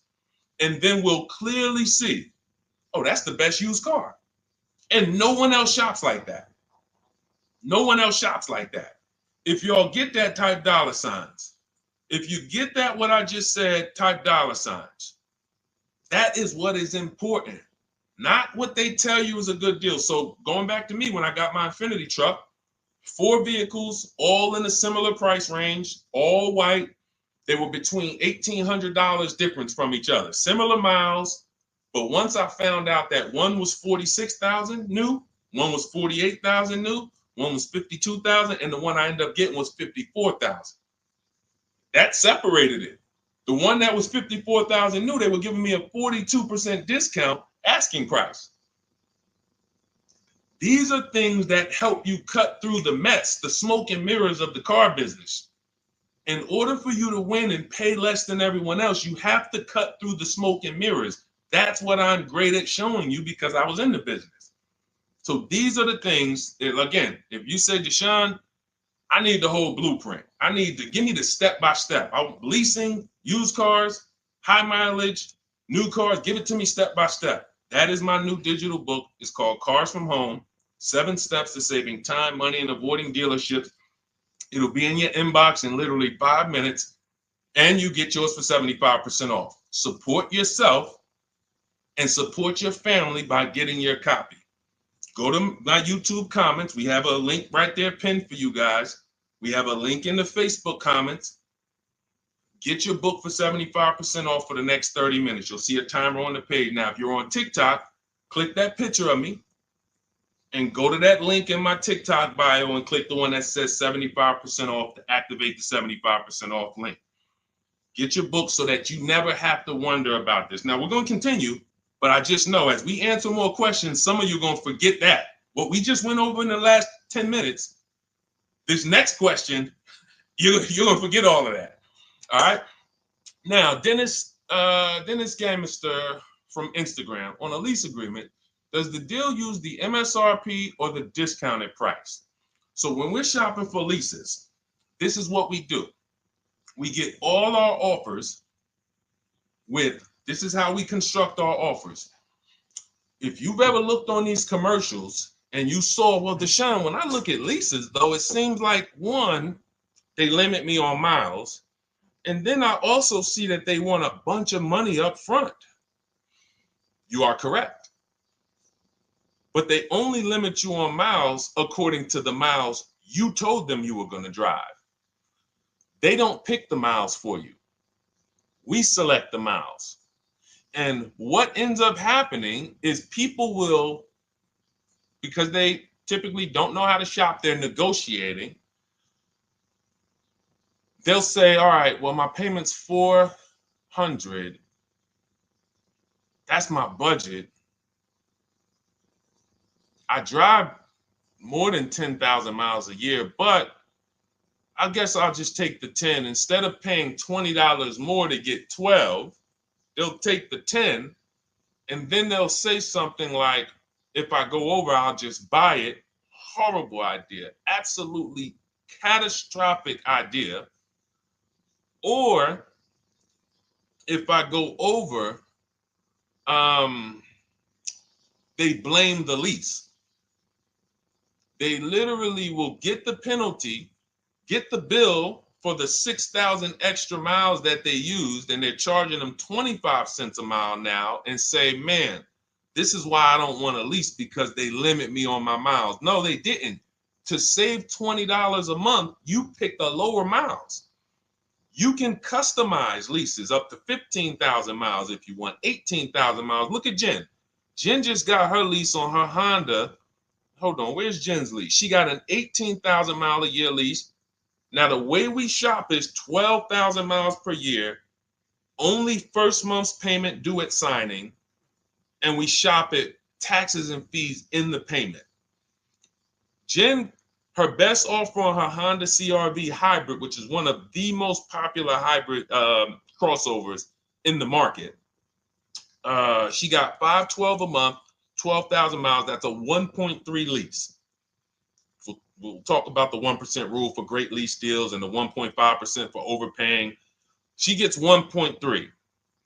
She bumps it up to 18,000 miles per year. But look how much more, y'all. $50. So for $50 more a month, she, instead of driving 12,000 miles, she gets to drive 18,000 miles. And she gets to drive as much as she needs to for $50. Versus her saying, you know, I'm going to take the 12 knowing I don't drive 12, and then I'm going to get penalties and, again, blame the lease. The lease is custom.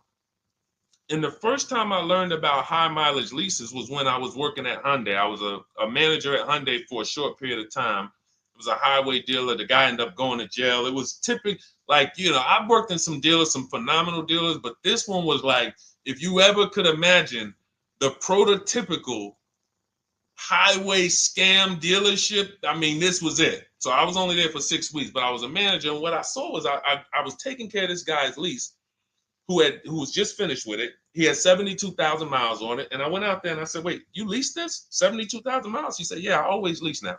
He said, I used to come in every time I bought a car, my negative equity was ridiculous, $15,000, $10,000. I had to keep writing these big checks, and I just said, you know, let me switch to leasing. A customer taught me about high mileage leasing. That's why when I say car salesmen aren't trained, they're not trained. We learn things by intuitiveness and curiosity, and, you know, we're not trained on finance and insurance and leases versus buying, none of that, you know. So anyway, I said, wow. And so I looked at his payment. This guy is only paying like $175 more a month, not even, to drive 25,000 miles a year. So if a normal Hyundai lease was $299, he's paying $450, $475, and he's driving 25,000 miles a year. Boom. Drops it off. Boom. No negative equity, none of the trash that most high mileage drivers are dealing with. So when we are shopping for a lease, we have to shop with our template. Whenever you're getting your lease quotes, it's 12,000 miles a year, first month's payment only due at signing, taxes and fees in the payment. Assume tier 1. That's what we blast out. In my book, I have something called the 25 to 5 strategy. We connect with 25 dealers online. You use my email scripts, copy and paste. We're going to get 5 offers. This will take you. You saw Ansley. He said, I started it Saturday. By Monday, I accepted a deal. This doesn't matter. This is a 24, 48-hour turnaround to start getting offers on these vehicles. Now, once we're looking at offers, we take the MSRP. We take the monthly payment. We divide it into the MSRP. So let's just say we're shopping for a vehicle. It's $40,000. One of our offers is $400 a month. $400 a month. No money due at signing. Just $400. We drive off. We divide that into the MSRP, not the selling price. The MSRP. So now we divide that into $40,000. we can see and we multiply by 100, that's a 1% lease. The 1% lease rule has been around for the last 20, 30 years. If you could lease a vehicle and the offers is under 1% of the MSRP, it's a steal, great value. Because these a $40,000 vehicle with no money down to buy would cost probably $800 a month on a 5-year loan. So it's incredible value. It's a steal. You don't have to worry, am I overpaying? Nowhere near. You're still in the vehicle. And we have some people who shop from home using the car. If you're Deshone, do those deals really exist? If you're on YouTube or Facebook, you can see right now, look, Greg got a 1% lease on his Kia EV6 Win, $527 a month, $56,000 vehicle. Look, Zafrina, $579 a month, $65,000 vehicle. Ansley, you saw Ansley's Infinity. Rosalie's Infinity truck. Right here. Look, it's paying $592 a month, $59,000 vehicle. 1% lease deals are out here when you know how to shop. Now, that's a steal. That doesn't mean that's the best. I mean, that doesn't mean, oh, if I can't get a 1% deal. In order to get a 1% deal, you have to not just shop. You need major support from the manufacturer. The lease program has to be good. The rebates have to be good. The residual value have to be good. The money factor, which is the interest rate, have to be good. There's a lease program that no dealer can control. So when we get these offers, that's how we're judging them. Divide the monthly payment into the MSRP. In my book, I have a calculator that I created where we put all our offers into it, and then it spits out what we call counter offers. So we get 5 offers, 7 offers, we put them all into this calculator I created. Again, this is the best $24. If you get there for $24 before that 30-minute timer and you get your copy, it'll be the best $24 you ever spent. I hold myself accountable to that. You can Google the book and read the reviews. There's software that we created that that's how you're judging your leases. You're looking and you're comparing to the 1% rule. Now, when you get to 1.5%, we can't make those deals. We're paying too much for a vehicle that we're giving back. We have to see, there was no indicator before I created the 1.5% rule. As much as I love educating people on leases, the only people who should be leasing is if you're not keeping your cars 8 years. All of you long-term people who are like, you keep your cars more than 8 years, don't think about leasing at all. You should be shopping for below market purchases. But if you're not keeping your cars 8 years, you're losing thousands of dollars not leasing cars. Depreciation is where you lose. Resale value is where you lose. So the 1% rule is what our anchor is, but 1.2 is great value. 1.3, great value. 1.4, good value. 1.5, good value. Anything over 1.5, now we're paying too much for a vehicle that we're giving back. So that's how we're judging. That's how we're judging and comparing our lease offers. And with the calculators that are in my book, you can literally do this in seconds. This stuff, these mathematical things that used to be complex, even hard for me to explain, when you're using the stuff in my book and you're seeing, wait, man, there's calculators, I can do this, boom, boom. Why don't these calculators exist on Google? Because anything that makes dealers compete, they're not going to make for you. They'll make stuff for you that allows you to see more and do this and make it easier and faster and connect to get a loan quick. But competition, any tools that create competition, they're not going to make those for you, because that's where the real money comes off, when you make dealers compete. Okay, so you want your copy of Cars from Home, 7 Steps to Saving Time, Money, and Avoiding Dealerships.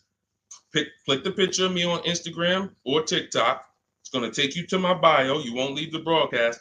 Click that link, and then click the button that activates the 75% off, and you'll have 30 minutes. Once the timer goes to 0, the $97 price is what you have to pay if you want it. It's up to you, but $24 is much better than $97. $97 is still a great price. I have no doubt that you guys would write me, especially the more you use this. 1, 2 cars, 3 cars. You get 1 lease this year, a used car next year, a new car about 4 years, and Deshone, what about when websites change? What about, this is an online system. Websites go out of business. Vroom went out of business. They were in my book. We used to get bids from them. to sell cars to them. When we were shopping for used cars, they were in my multiple marketplace strategy. They went out of business. I went right into the master file, updated the 9,000 people that had a book. It was probably like 2,000, 3,000 at that particular time. And the next time people opened the book file, there was no room. That's why the book is digital. That's one of the reasons. You'll see the other reasons is I have scripts that I link you to. I have PDFs I link you to, videos I link you to. I couldn't do this with a real physical book. So again, in the YouTube comments, in the Facebook comments, we have a link for you guys to get your book at 75% off for 30 minutes and use it. All right, Dolan, shoot the next one then, brother. Let's go. How old of a used car should a person buy? That's based on budget. I like to start with when we open those marketplaces, Tony, you want to start with the most recent cars. The first thing you're doing when you open up the marketplaces, y'all, first of all, we're creating accounts. Out of all those marketplaces I named, 6 or 7 of them, we use 8. We use eBay Motors, we use Carfax.com, we use Cars.com, Autotrader.com, CarGurus.com, Carvana, CarMax, Driveway, and that's 8. 7 of those, or 6, allow us to create an account. Why is it important to create an account? So that every single new car that matches our criteria, as soon as it's listed, we get a notification. The people who have that notification on, most of them don't know how to assess the market like I'm showing you. So even if they get a notification that the car was just posted, they're not going to have the information to take advantage of it. They're going to hesitate. What we do is the first thing we do after we create our account is we're now assessing the market. Where's the low prices? Where's the high prices? And I'll usually go 3 years back, sometimes 4 years back, and let's assess the market. Now, I have another calculator in the, matter of fact, let me show this to you guys. I have another calculator. It's called the Perfect Budget Calculator. The Perfect Budget Calculator. What this does, you guys can't see this on YouTube, but you can see it on you can't see this on TikTok. But if you go over to YouTube, Facebook, or Instagram, you'll be able to see what I'm sharing right now. Now, what often happens is, let me share this. Hang on. Boom. Okay. So now what often happens is, a lot of you will say, I could put down $2,000, but, if I don't have to, then I won't. Or, if you get a car and you pay $15,000, if you pay $500 a month for 5 years, that's a lower price you paid than paying $500 a month for 6 years. So ways to manipulate our budget is to shop within our budget for a shorter loan. This is all stuff where I said, okay, people don't know they need to be doing this. So let's make a tool that does it for them. And this is, you get access to this when you get your copy of Cars from Home, my book. So let's say we do something called an equity assessment. Everybody who has a car, remember I was mentioning a little while ago, we go to these websites, Driveway, all these, and we find out what our car is worth. Let's say you're like, man, okay, if I sell my car to CarMax, I'm actually going to have $3,200 of equity. All right, so when I sell, I'm going to put that into my budget. All right, now my down payment, max I could comfortably do is $1,500. That's max. Now, we use the average interest rate. And in my book, I give you a link to see what the average interest rate is at the particular time you're going to be shopping. Let's just say it's 6.9. Now, we enter a comfortable monthly payment. Let's say you're like, all right, I don't want to go any more than $425 a month for 6 years. That's my max. You enter your state so we can pull the taxes and we can pull the fees. New Jersey, calculate budget goals. Now it's going to ask you a comfortable monthly payment on a 5-year loan. You might say, all right, same thing. I still don't want to go over 425 no matter what. Perfect. What this does is create multiple goals. And it creates multiple goals. It creates a starting point. Now, if you find a car at this price, $18,776 or less, you can do a 5-year loan, use none of your equity, so this will go in your bank, and use none of your down payment. Now, next goal may be, okay, $22,000 or less. 6-year loan, no equity, no down payment. So the first 2 goals are no money down goals. If I find a car anywhere in these price ranges, I can do these deals, no money down. Now, this is one where I use my equity, but no down payment. Goal number 4, I use my equity for a 6-year loan, no down payment. Now, goal number 5. Now you can see the price of the car is getting higher. Use equity, use my use equity and down payment, but it's 5-year loan. And then here is your max budget. Your max budget, which is fine.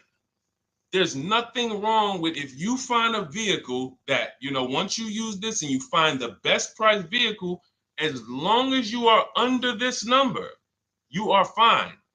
The problem is when you go over that number. The problem is when you go over budget. All of these goals are your budget. So when I got my Infinity truck, I got my goal out. It was my 4th goal. 4th goal. 4th goal. Now, this is how you make sure when you go out to shop, and look, you'll notice, look at the top. What does it say? You select your state determines the sales tax, will factor it in, give you precise figures. Now, you'll notice, what about the fees, Deshone? Don't all these cars charge fees? We've already factored in the taxes, and we've added $1,000 for fees. What is $1,000? The documentation fee and the motor vehicle fees. It's all in there. So you can go out and know that's my max budget. I cannot buy a vehicle, make a deal on a vehicle where my purchase price is more than $26,729. That's the perfect budget calculator. So there are certain things that I had to create. No one does them. Everything that I was referring you guys to, all the websites, I was doing this, and there was some things where I couldn't refer you to anything because it doesn't exist. We had to build it. So this is how we make sure we are shopping, whether it be for new cars, used cars, below our budget. And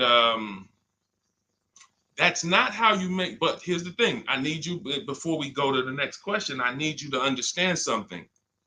That doesn't make sure you pay below market price. You have to combine this with getting bids, because you can be within your budget and pay over market value. There's 3 types of prices you can pay for a car, whether it's a new car, used car, or lease. Did you pay market value? That's what everyone's paying. Average. Did you pay over market value? Our only deals we make are below market value. And the way that happens is through bidding and creating a marketplace around you where all these people are competing for your business. That is how you combine that with the budget. This will keep you below your budget, but it does not guarantee. If I gave this to you, all of you would be like, this is great. I'm never going to go over my budget again. But it does not, until you combine that with getting bids for whatever you're looking for, you still run the risk of overpaying, even if you're under budget. Okay? Clear? Type $ if you're all clear before we move to the next question. And there's no way for us to do this manually. If there was a way that you could do this manually, trust me, I would have told y'all to saw me make a video about it all day on my social media. There was just no way. We had to build software. And you know, in my book, you guys will have access to at least 5 calculators for counter offers for new cars, true value discounts when you put the new price you put the original new price of the used car deal whatever used car you're buying, you put the new car price in, and then you put in the asking price, and it tells you the true value discount, perfect budget calculator. We have at least 5 softwares that I've custom built, and to make sure you guys get great value. So again, I didn't want to be the person who said, you guys know, there's plenty of people who be like, man, the value I'm giving you guys, I'm gonna charge $2.99 for the book. Whatever. The people who pay, they'll save the money. And the people who pay, there'll be some people, because some people are gonna pay, they just see value. Poor people look at cost. Wealthy people look at value. People who are into financial literacy they don't ask themselves, how much does that cost? They ask themselves, what's the value I'm getting from that? And I could have said, well, you know what? I'm going to help you pay less than everyone on new cars, used cars, leases. We'll do $200, $300 for the book. And I only want to sell it to 1% or 5% of the pie. But at the end of the day, my mission is to help as many people want to be helped. And so that's why I said, okay, $97. But even our welcome offer, you got a chance to get it for $24 if you get there before the 30 minutes is up. Okay? YouTube link, get your copy. And make sure you save the support email, guys. If you see it scrolling across the screen. If, for instance, you don't get your book in 5-10 minutes, it's usually because you typed your email wrong. Reach out to my support team. They'll get you the book immediately. And soon as you pay, go to TikTok. Look, y'all see the links. Go to my bio on YouTube and Instagram. Get your copy. And as soon as you pay your $24, there's going to be a page that says screenshot this page. Right on that page, you can access your book. I want you to have the book immediately, but I also, in case some of you type wrong, big thing, we fat finger stuff. I want you to have the support email so that you can reach out to my team so we can make sure that book is in your inbox so you can use it and start saving money and building confidence. Okay, Dolan, next question, man. Let's keep it rolling. Okay, there's something about Mary on Instagram. I bought a car as is, and in less than a month, motor lock, can I sue for selling me a lemon? I'm not a lemon law attorney, but that is not what a lemon law case is based off of, in my understanding. Lemon law case is based on you buying a vehicle and the same thing continuing to go wrong at least 3 times. That's a general overview of, what the lemon law process is. And if y'all are enjoying the broadcast on TikTok, can y'all just double tap the screen and keep running those likes up? Every time y'all do that, y'all help TikTok bring more people here, and I appreciate it. If you're going to spend some time with us and, every time just you hear something you like and you're like, man, we got to share this. Oh, and shout out to Madhu for sharing. Here's the thing. I made a video about this the other day because a friend of mine got a used vehicle and the transmission went out on him in about a month. So it wasn't the engine. But when you buy a vehicle as is, it's very tough for you to have any recourse, anything that you can do, because you're signing a contract that specifically says as is. It's very tough. What I would do if I was you, because the damage is done, I just find out what it would cost me to put a used engine in the vehicle, rebuilt in a used engine, salvage yard. You need to, and especially if you're buying cars that you're paying cash and you're buying as is cars, these are probably cars that are under 10 grand, 12 grand. You need a mechanic.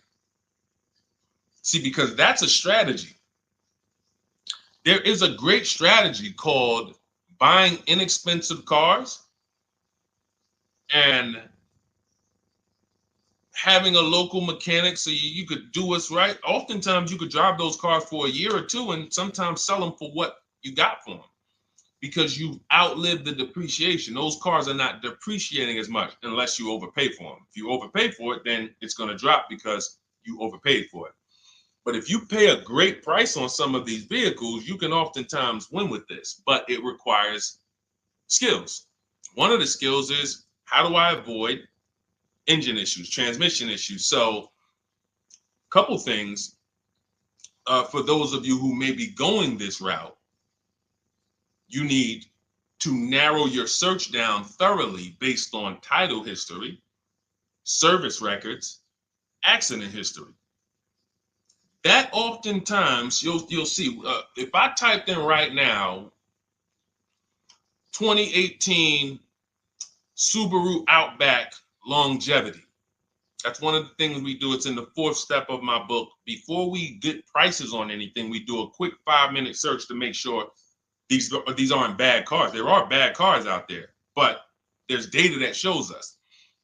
If I type that in, it'll tell, okay, these vehicles are known for lasting 100,000 to 300,000 miles, depending on how they're maintained. That means you could have a quality vehicle, but if it wasn't maintained correctly by the first owner or owners, it's going to break down. The life cycle is cut short. These are preventable mistakes by simply checking Google.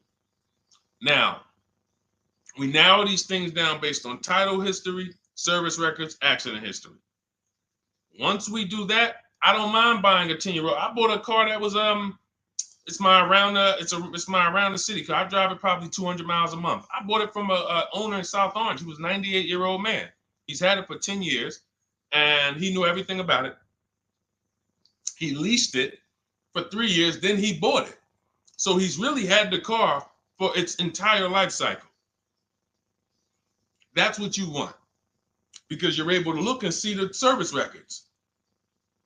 I don't mind. We have to take the risk off of ourselves, and the risk off of ourselves with used cars to prevent ourselves from buying these used cars that are breaking down on people, and they're always in the shop, and they're dying on the road, and you got to keep the tow truck on speed dial.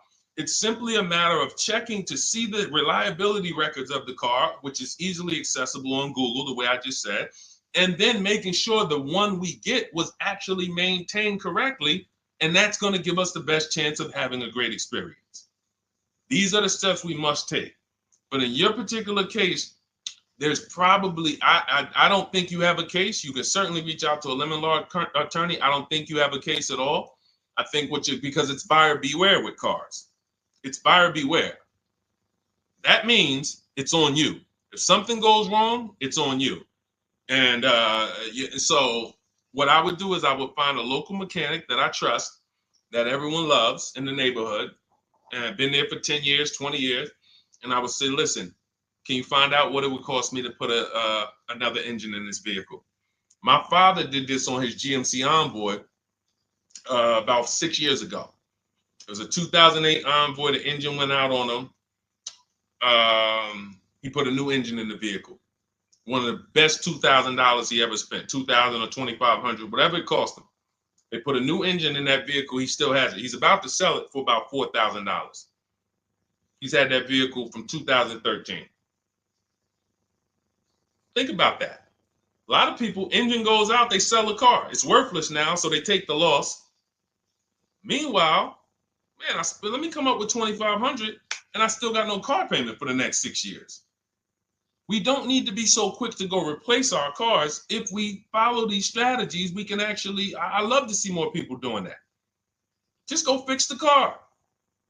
But don't go to the dealership to fix it when they tell you, hey, the engine's going to cost $10,000. And what does the dealership say, y'all?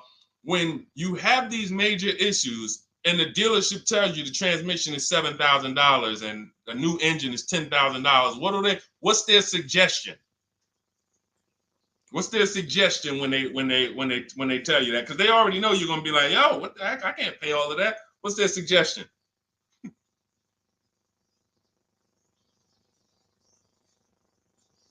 see, let me give y'all some time to type. I just want y'all to know, this is how the system works. So I know somebody. Look, thank you, J. June. Trade it in.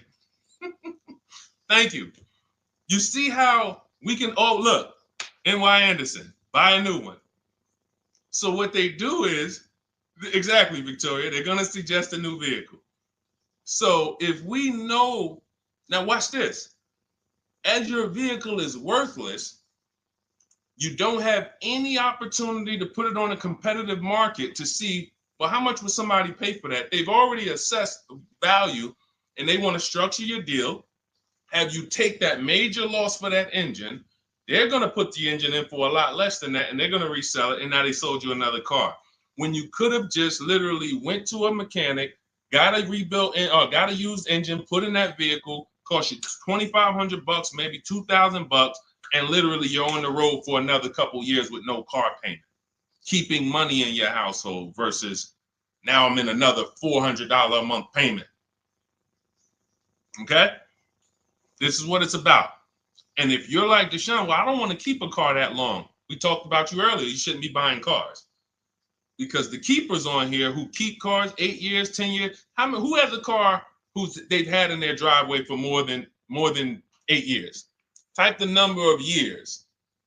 I want to explain something we're gonna help a couple people learn a lesson here about themselves, because they're gonna be like, they're gonna realize they're not keepers. Look, look, we need to show people, because some people think, oh, I keep my cars a long time. I keep them about 6-7 years. We need to show that that's not a long time in the world of cars and depreciation. So Michael, 15 years. Michael got a car that he's had for 15 years. Let's go. Type the number of years you've had it if it's more than 8. Look, Vancia, 11 years. Let's see. See, a lot of people don't keep their cars. Look, N.Y. Anderson said, I drove my last car 14 years. All right, Connie, 15 years. She has a 2004 Chevrolet. Tony on Facebook, 2006. Now, watch this, y'all. If you ask me, Deshone, what's the way to get the most money out of a vehicle? It's to do what they're doing. Tanaya, 9 years. No, Renata, not less than 8. Not less than 8. We're trying to put you into a different cat. We're trying to help you see the category you should be in. Look, 9 years. Donna, 15 years. What's so important for y'all to see about these people is that they have beat depreciation. And that means whatever their vehicles are worth today, a year from now, they're going to be worth about the same. If their vehicles are worth $4,000 today, a year from now, they'll be able to still sell it for about $4,000. But the thing is, they're trying to get the most money out of it because the cost of replacement is expensive compared to what they're doing. No matter how much they got to pay to keep those vehicles on the road every year, a little couple $100, maintenance, whatever, it's nothing compared to going and getting a new car and bringing hundreds of dollars a month or thousands of dollars in the form of cash out of our household. And everyone's not going to do that. And that's okay. You should not be buying cars. You should be shopping for below market leases. Because again, there's 2 ways to save money. Do what the keepers do. You just saw all the keepers. We shouted out all of them. And the other way is to go in and not tie money up in the vehicles in the first place. When you look at somebody like Danielle, she's driving a $44,000 Audi, 2024 Audi A3. That vehicle is $800 a month to buy, no money down. $800 a month for 5 years, maybe $700 a month for 6 years. She's paying $550 a month. She didn't tie up the money in the first place. That's the name of the game with leasing. Bonita on her Telluride. This is also to show you it doesn't matter what the market does. The market could be up or down. We're going to pay less than everyone. This is Bonita. She got a Kia Telluride during the pandemic when everybody was paying ridiculous prices. That's why I show her 2022. Look at the date. She said, I'm driving my dream vehicle, $600 a month. People were leasing. And I know if somebody watching this and they're like, if you leased a Kia Telluride during the pandemic, you are not paying what she's paying with no money down. I know it. I know it. People were DMing me, Deshone, I want a Telluride. They want $900 a month for them. I know people weren't paying $600 a month, but she came in, used our bidding system, used the same strategies you're going to have access to in my digital book. She got $600 a month from home without being in a dealership. Her dream vehicle. This is how you win. You're either going to not tie up your money in vehicles. You're going to drive new vehicles that don't have problems because they're always under warranty and you're paying cents on the dollar compared to people purchasing.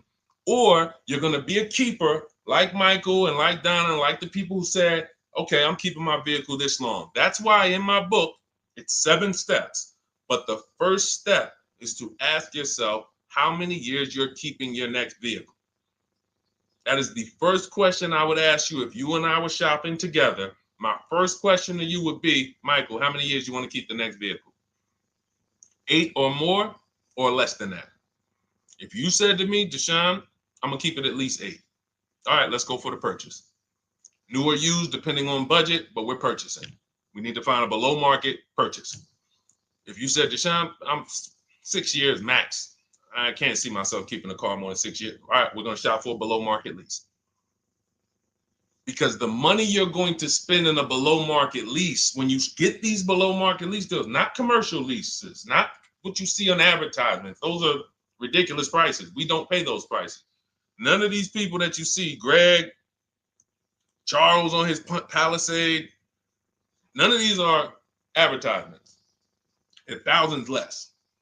But when you're putting money in the cars and you're driving brand new cars, this is how it was for me when I was 22. This started for me at 22. I was working for Pontiac, and I leased a brand new Pontiac G6. It was $256 a month. $256 a month. It was like a $21,000 vehicle. Same time, I had a friend of mine. She got a I don't want to say it because she might be watching this, and this is no shot at her. I didn't understand enough to teach her back then because I was new in the business. She went and she bought, let's call it a Honda Civic. Now my car was bigger because the G6 was a mid-size vehicle. The Honda Civic is a compact vehicle, but she bought it. $20,000 vehicle, 22, whatever it was at the time, paying almost $500 a month. Like, that's a $500 payment. That's what it is. So my young household, I got a newborn daughter. I got a new car I'm paying $256 a month for. Same time, it's got families around me. They're in their 20s, but they're paying $500 a month. This is what showed me, wait, something's going on. And I never stopped. I bought a used car at that time. But since I've had 4 Infiniti leases, I've had a Jeep Grand Cherokee lease, and people always think, D, you must be paying ridiculous money. I see you get new cars every 3 years, but they don't. I'm driving $40,000 cars, $45,000 vehicles. I never paid over $400 a month. Not one of my lease payments was ever. I remember I got this Jeep Grand Cherokee, and it was a $35,000 Jeep Grand Cherokee Laredo, 2018. When I got my offers, the best offer was $330 a month. 12,000 miles per year. And that's what I was driving. If I was driving 15, I would have bumped it up to 15,000 miles per year. I got $330 a month. I went in there and I gave them $330 for that Jeep Grand Cherokee, and I drove off. $35,000 vehicle. This is what I'm telling you guys. This is what is called deal structure. If your deal is not on the right foundation, if you buy but you should have leased, you're overpaying by thousands and thousands of dollars. And you're going to have subpar vehicles with that run out of warranty, and you're going to have the same payment. You're going to have higher payments. I need you out of these 2 categories. I need you in one of these 2 categories. I'm either going to keep my vehicle long enough to beat depreciation, 8 years or more, or I'm shopping for a below market lease. I'm not going to be stuck in the middle no more, buying vehicles and then selling them while they still have a loan on them, negative equity and all of this stuff. This is paramount. Okay, the buying versus leasing thing. I need most of you to put this to bed today. And I think I'm one of the only people that goes into buying versus leasing by the numbers. It's not opinion based. It's not, oh, I think you should lease if you're, depending on the car here, it doesn't matter the car. Doesn't matter the car. You can see Teddy's, let's show Teddy's luxury. Teddy got a BMW. Doesn't matter. He wasn't going to keep it 10 years. Look, goes on a BMW 2024 i4 M50. It's a $73,000 vehicle, $856 a month. $856 a month. Look, he said the dealer's initial offer came in at $937 using the counter offer calculator. Using the counter offer calculator, he counted at $829. 8:56. If you just jumped on the broadcast, I showed you some of the calculators that I created that are in this book. In my book, there's a reason it's 5-star rated. There's a reason people that you can go read what your peers say about that book. Get your copy for 75% off. It's in my TikTok bio. Click that picture of me. Click the link. Same thing on Instagram. Go to my bio, click the link, and you'll see a button that activates the 75% off book. And if you're on YouTube or Facebook, it's in the comments section. 30 minutes only. Get your book so you can have access to all of this. Unless you just have an incredible memory and you can remember everything we talked about over the stream, but none of you can. I know none of you can. That's why, I mean, I couldn't even do it. It's just too much. We're talking about used car strategies, new car strategies, lease strategies. You guys, you're not gonna remember all of that. But anyway, let's go. All right, I think we got time for a few more. Go ahead, Dolan, keep it rolling. Make sure you guys screenshot the support page. As soon as you pay for your book, the book is on the thank you page. Remember that. I don't want you, I send you the book 2 ways. As soon as you pay, it says access your link below. Open it. You can click it and save it right to your phone or computer right then and there. If you do not save it right then and there, make sure you screenshot the support page or use the support email that's scrolling through the screen. This is not for questions. Do not send me general car questions here. I don't answer questions by email. That is strictly for those of you who have your book and you're like, or you paid for the book and you're like, okay, where is it? It's usually because the email was wrong. That's okay. Hit that support email so that my team could send you the link out so that you can have your book today and start digging into it and using it. Even if you're not shopping right now, you can still map a plan out. Go ahead, Dolan, shoot the next question up.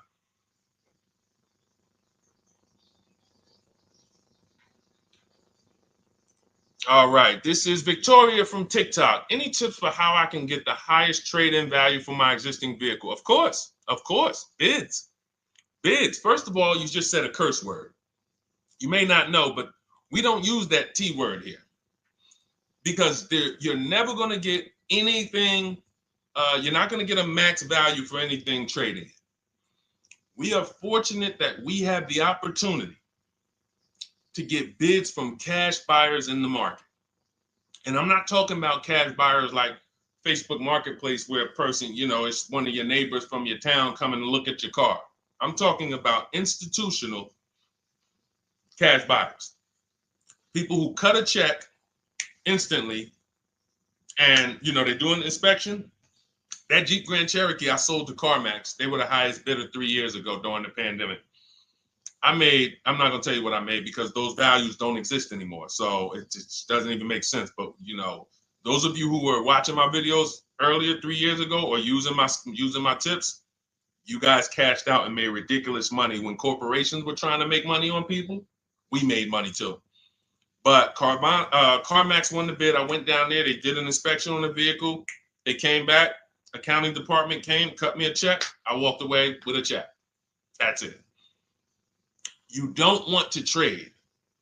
You want to sell. You want to break your not even break your transactions. I need you, Victoria, to realize there are three transactions in a car deal. Who you're going to sell your car to, that's one. Who you're going to buy your car from, that's another. Who you're going to get your loan from, that's the third one. Now, you're not always cash buyers. Deshone, I pay cash, then you don't need that. Deshone, I don't have a vehicle to replace, then you don't need that. But how do we make sure we get the highest value or the biggest discount? Bids. Each one, we make the market bid. So what you should do right now, Victoria, this is step 2 in my book. After we decide whether we're going to buy or lease our next vehicle, that's step 1. Then we move to what is called the equity assessment. We need to find out, do we have equity or negative equity? Equity assessment. We call our bank. If we have a loan, we find out what our payoff is. Then we're going to go to carmax.com. I'm going to give you the 6 companies. This is the equity assessment process. We do this for leases too. I don't know if we have time to go into that, but I'm sure there's people on here who didn't know you could sell a lease. Type a question mark if you didn't know. Deshone, what do you mean selling leases? I never heard of that before. Type a question mark if you didn't know you could sell leases. We have an equity assessment process for that too. But what you would do is you go to CarMax, Driveway, Carvana, Kelly's Blue Book Instant Cash Offer. This takes 20 minutes. Auto Nation, Sell My Car, and Car Gurus, Sell My Car. Car Gurus, Auto Nation, Kelly's Blue Book Instant Cash Offer, Driveway, Carvana, CarMax. 6 offers in 20 minutes. That's bids. See, everything we do is a bid. That's how we have peace of mind. We don't negotiate. We make people negotiate with each other. There's 2 schools of thought. I want to remodel my kitchen. I want to remodel my whole kitchen. I go in and I have 5 people come out to give me a quote. One of them comes in and I start negotiating with them. Hey, you got to take less. Hey, you got to take less. You got to take less. I don't know if it's a good price or not. But when I come in, the first person comes in, I say, hey, okay, great. Is this your best offer? I'm having a couple other people come by. Oh, okay. Okay, thanks a lot. Next offer? Oh, next offer? Oh, well, listen, look, I could beat that. Oh, I'll give you another 5,000 off. They're competing against each other. When someone knows you are shopping their competition, you're making them compete with each other. They're negotiating with each other, not with you. That's a bar. Type of exclamation point if you got that. When people know you're making them compete with their competition, they're negotiating with their competition, not with you. That's the power of bidding. That's why we got grandmothers and single mothers that can come in and do this. That's why we got people who can come in and do this. You know, how are people getting these prices?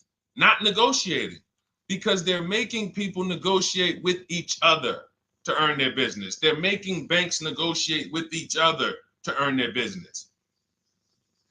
It's a beautiful thing. Banks and dealerships depend on you not making them compete. They want to negotiate with you and try to make you imagine and make you think, well, that's the bottom. That's the bottom. And you think that's the bottom, but that's only their bottom. Their competition's bottom is different. Their competition's best interest rate is different. Their competition's best discount is different. And why is what we do so easy? Because we're right here in our houses. That's why our entire system, our company, my book, our mindset is called Cars from Home. Cars from Home. It encompasses everything we do. Cars from Home. So that's what you do, Victoria. First thing you do is you go to those 6 websites, get your 6 cash offers, and that's going to be higher than any dealer you would ever consider trading the car to. Guaranteed. And this also allows us to eliminate the fake emails we get. All of this stuff is computer generated. I know you guys get these emails. Hey, Deuce, great news. We need your 2016 Kia Optima. We have a customer looking for it. We'll pay you $2,000 over MSRP. Who's gotten those emails? We'll pay you $2,000 over Kelly's Blue Book. Who's gotten those emails? Deuce, the list is CarMax, Carvana, KBB Instant Cash Offer, Driveway, Auto Nation, and Car Gurus. Car Gurus. That's step 2 in my book, the equity assessment process. This is stuff we do before we start shopping. Decide whether we buy or lease is step 1. That's going to put our deal on the right foundation. Step 2 is the equity assessment. Everything we do is a path. It's a clear, easy path. Okay, so yeah, I forgot the question that I just asked, but let's go. I could already tell. See, I could tell when I'm winding down because y'all could tell stuff will start blurring to me. That's why I'm like, see, and if that happens to me, I know it happens to you. Like that's why I'm like, listen, grab your copy of Cars from Home. It's a digital book. You'll have it in your inbox in minutes. It's continued updates. I probably updated that book 5 times since we originally launched it. Added calculators to it. Those weren't in it originally. I've added the calculators. I'm committed to making stuff better without being like Like, imagine this. Oh, well, you bought volume 1 of Cars from Home, but I just put a new tool in, guys. Now you're going to get volume 2. And now every time a website changes, you got to get volume 2 and volume 3. And 5 years from now, you're getting volume 9 each time. It's like, no, literally one-time cost. And I can't tell you if that'll be around forever. I can't tell you that. I can't tell you 3 years from now I'm going to be giving free updates of the book. I don't know, but I know today that's what it is. Everyone who gets their book, you get free updates as I update the book, because there's value in that. There's value. I can send an email out to people every 3 years and ask them, hey, did you enjoy the book? They're going to say, hey, yeah. Well, here's the thing. My new version is this. There's value in that. It could just be $24. They're already a believer. Someone who used the book's already a believer. So they'd be like, yo, the new version, oh, I'm about to shop again. $24. I'll pay it again. It's the best money I ever spent. But for now, I'm not doing that. Those of you who have the book, you will get free updates, and we'll keep you on the list to make sure you always get free updates of the book. So your link for 75% off is in the YouTube comments. It's only good for 30 minutes. It's in the Facebook comments, and it's in my Instagram and TikTok bios. Click those links in my bio. Click the button that says 75% off my new book. Get there before the $97, before it goes back up to $97. And make sure you save the support email, guys. Screenshot the support email. It's scrolling across the bottom of the screen. If that book is not in your inbox in 5 minutes, I want you to email my support team. Make sure you check your spam. And I also want you to, as soon as you purchase, you'll see, I say, hey, access your book below. So there's a link where you can click, open it up, get your book immediately if you want to download it, but I also email you a copy. But make sure you save the support email just in case. And again, that email is not for questions. Okay, it's not for car shopping questions, nothing like that. That's only to make sure you get your book. Okay, so great. Listen, great job. We've been on here about 1 hour and 20 minutes. Great questions. You guys know I like to go into detail in these questions. I would love to be able to get through 100 questions in 1.5 hours, but that's just not the way it works. We're not talking about buying, $100 items here. If we were talking about house buying, we'd have to go into detail. These are major items. This is the most expensive item y'all are going to buy behind your house. Think about that. And think about how many people are there to protect you when you buy a house. Think about how many people have licenses. See how that question got asked earlier? Can they sue if it was a house and they did you wrong? Sure. You can go before the real estate commission. People can lose their license. People can lose their ability to practice real estate. If they did something unethical, you can bring them before a court and a judge, and you can have recourse. You can get, justice. Cars, you got nobody. No one's licensed. The person who's helping you buy your car that you're sitting there negotiating with, which I want you to stop, they might have just got that job. And they didn't get that job because they're a finance expert and they're someone who understands how to help you, because they're not going to ever make you compete against. They're never going to put you in a position where you can make them compete. They'll say, hey, let's negotiate. But here's the thing. That person just got a job because, you know how many people walked in a dealership with a good smile and a good personality? 2 weeks later, they're selling cars. These are the people that are helping you. They're not licensed. They didn't go through school. They didn't go through ethics training. They didn't go through any of this stuff that realtors and brokers have to go through to help you buy houses. So when you get your car, it is on you. That's why you want me working with you. You want my blueprint. You're not by yourself. You're watching my videos. Once you get my book, you can stop watching my social media videos. I don't want you watching my social media videos if you have my book. It's just going to confuse you, because what my social media videos do is warn you what not to do. That's what my social media videos do. Don't do this. The worst thing you could do is this. The worst thing you could do is this. Don't do this. My book is teaching you what to do. It's telling you what to do. It's not an education book. It's a do this first. Step 1, do this, do this, do this. Step 7, hey, congratulations, we're taking delivery. We're not focused on that. So once you get my book, you don't have to watch my social media videos ever again. And I want to say that because a lot of people will get the book and still be watching them and trying to piece it together. You got my blueprint. You don't need those videos anymore. Okay? So always a pleasure, y'all. God bless you. To those of you who have your book, make sure you email me when you pick up your cars, send me all the details. Deshone, check this out. This is what I got. This is what I paid, so that we can bring you guys into the stream and continue to tell everybody about you. So about the results. All right. God bless y'all. I will see y'all on the next stream. Always a pleasure.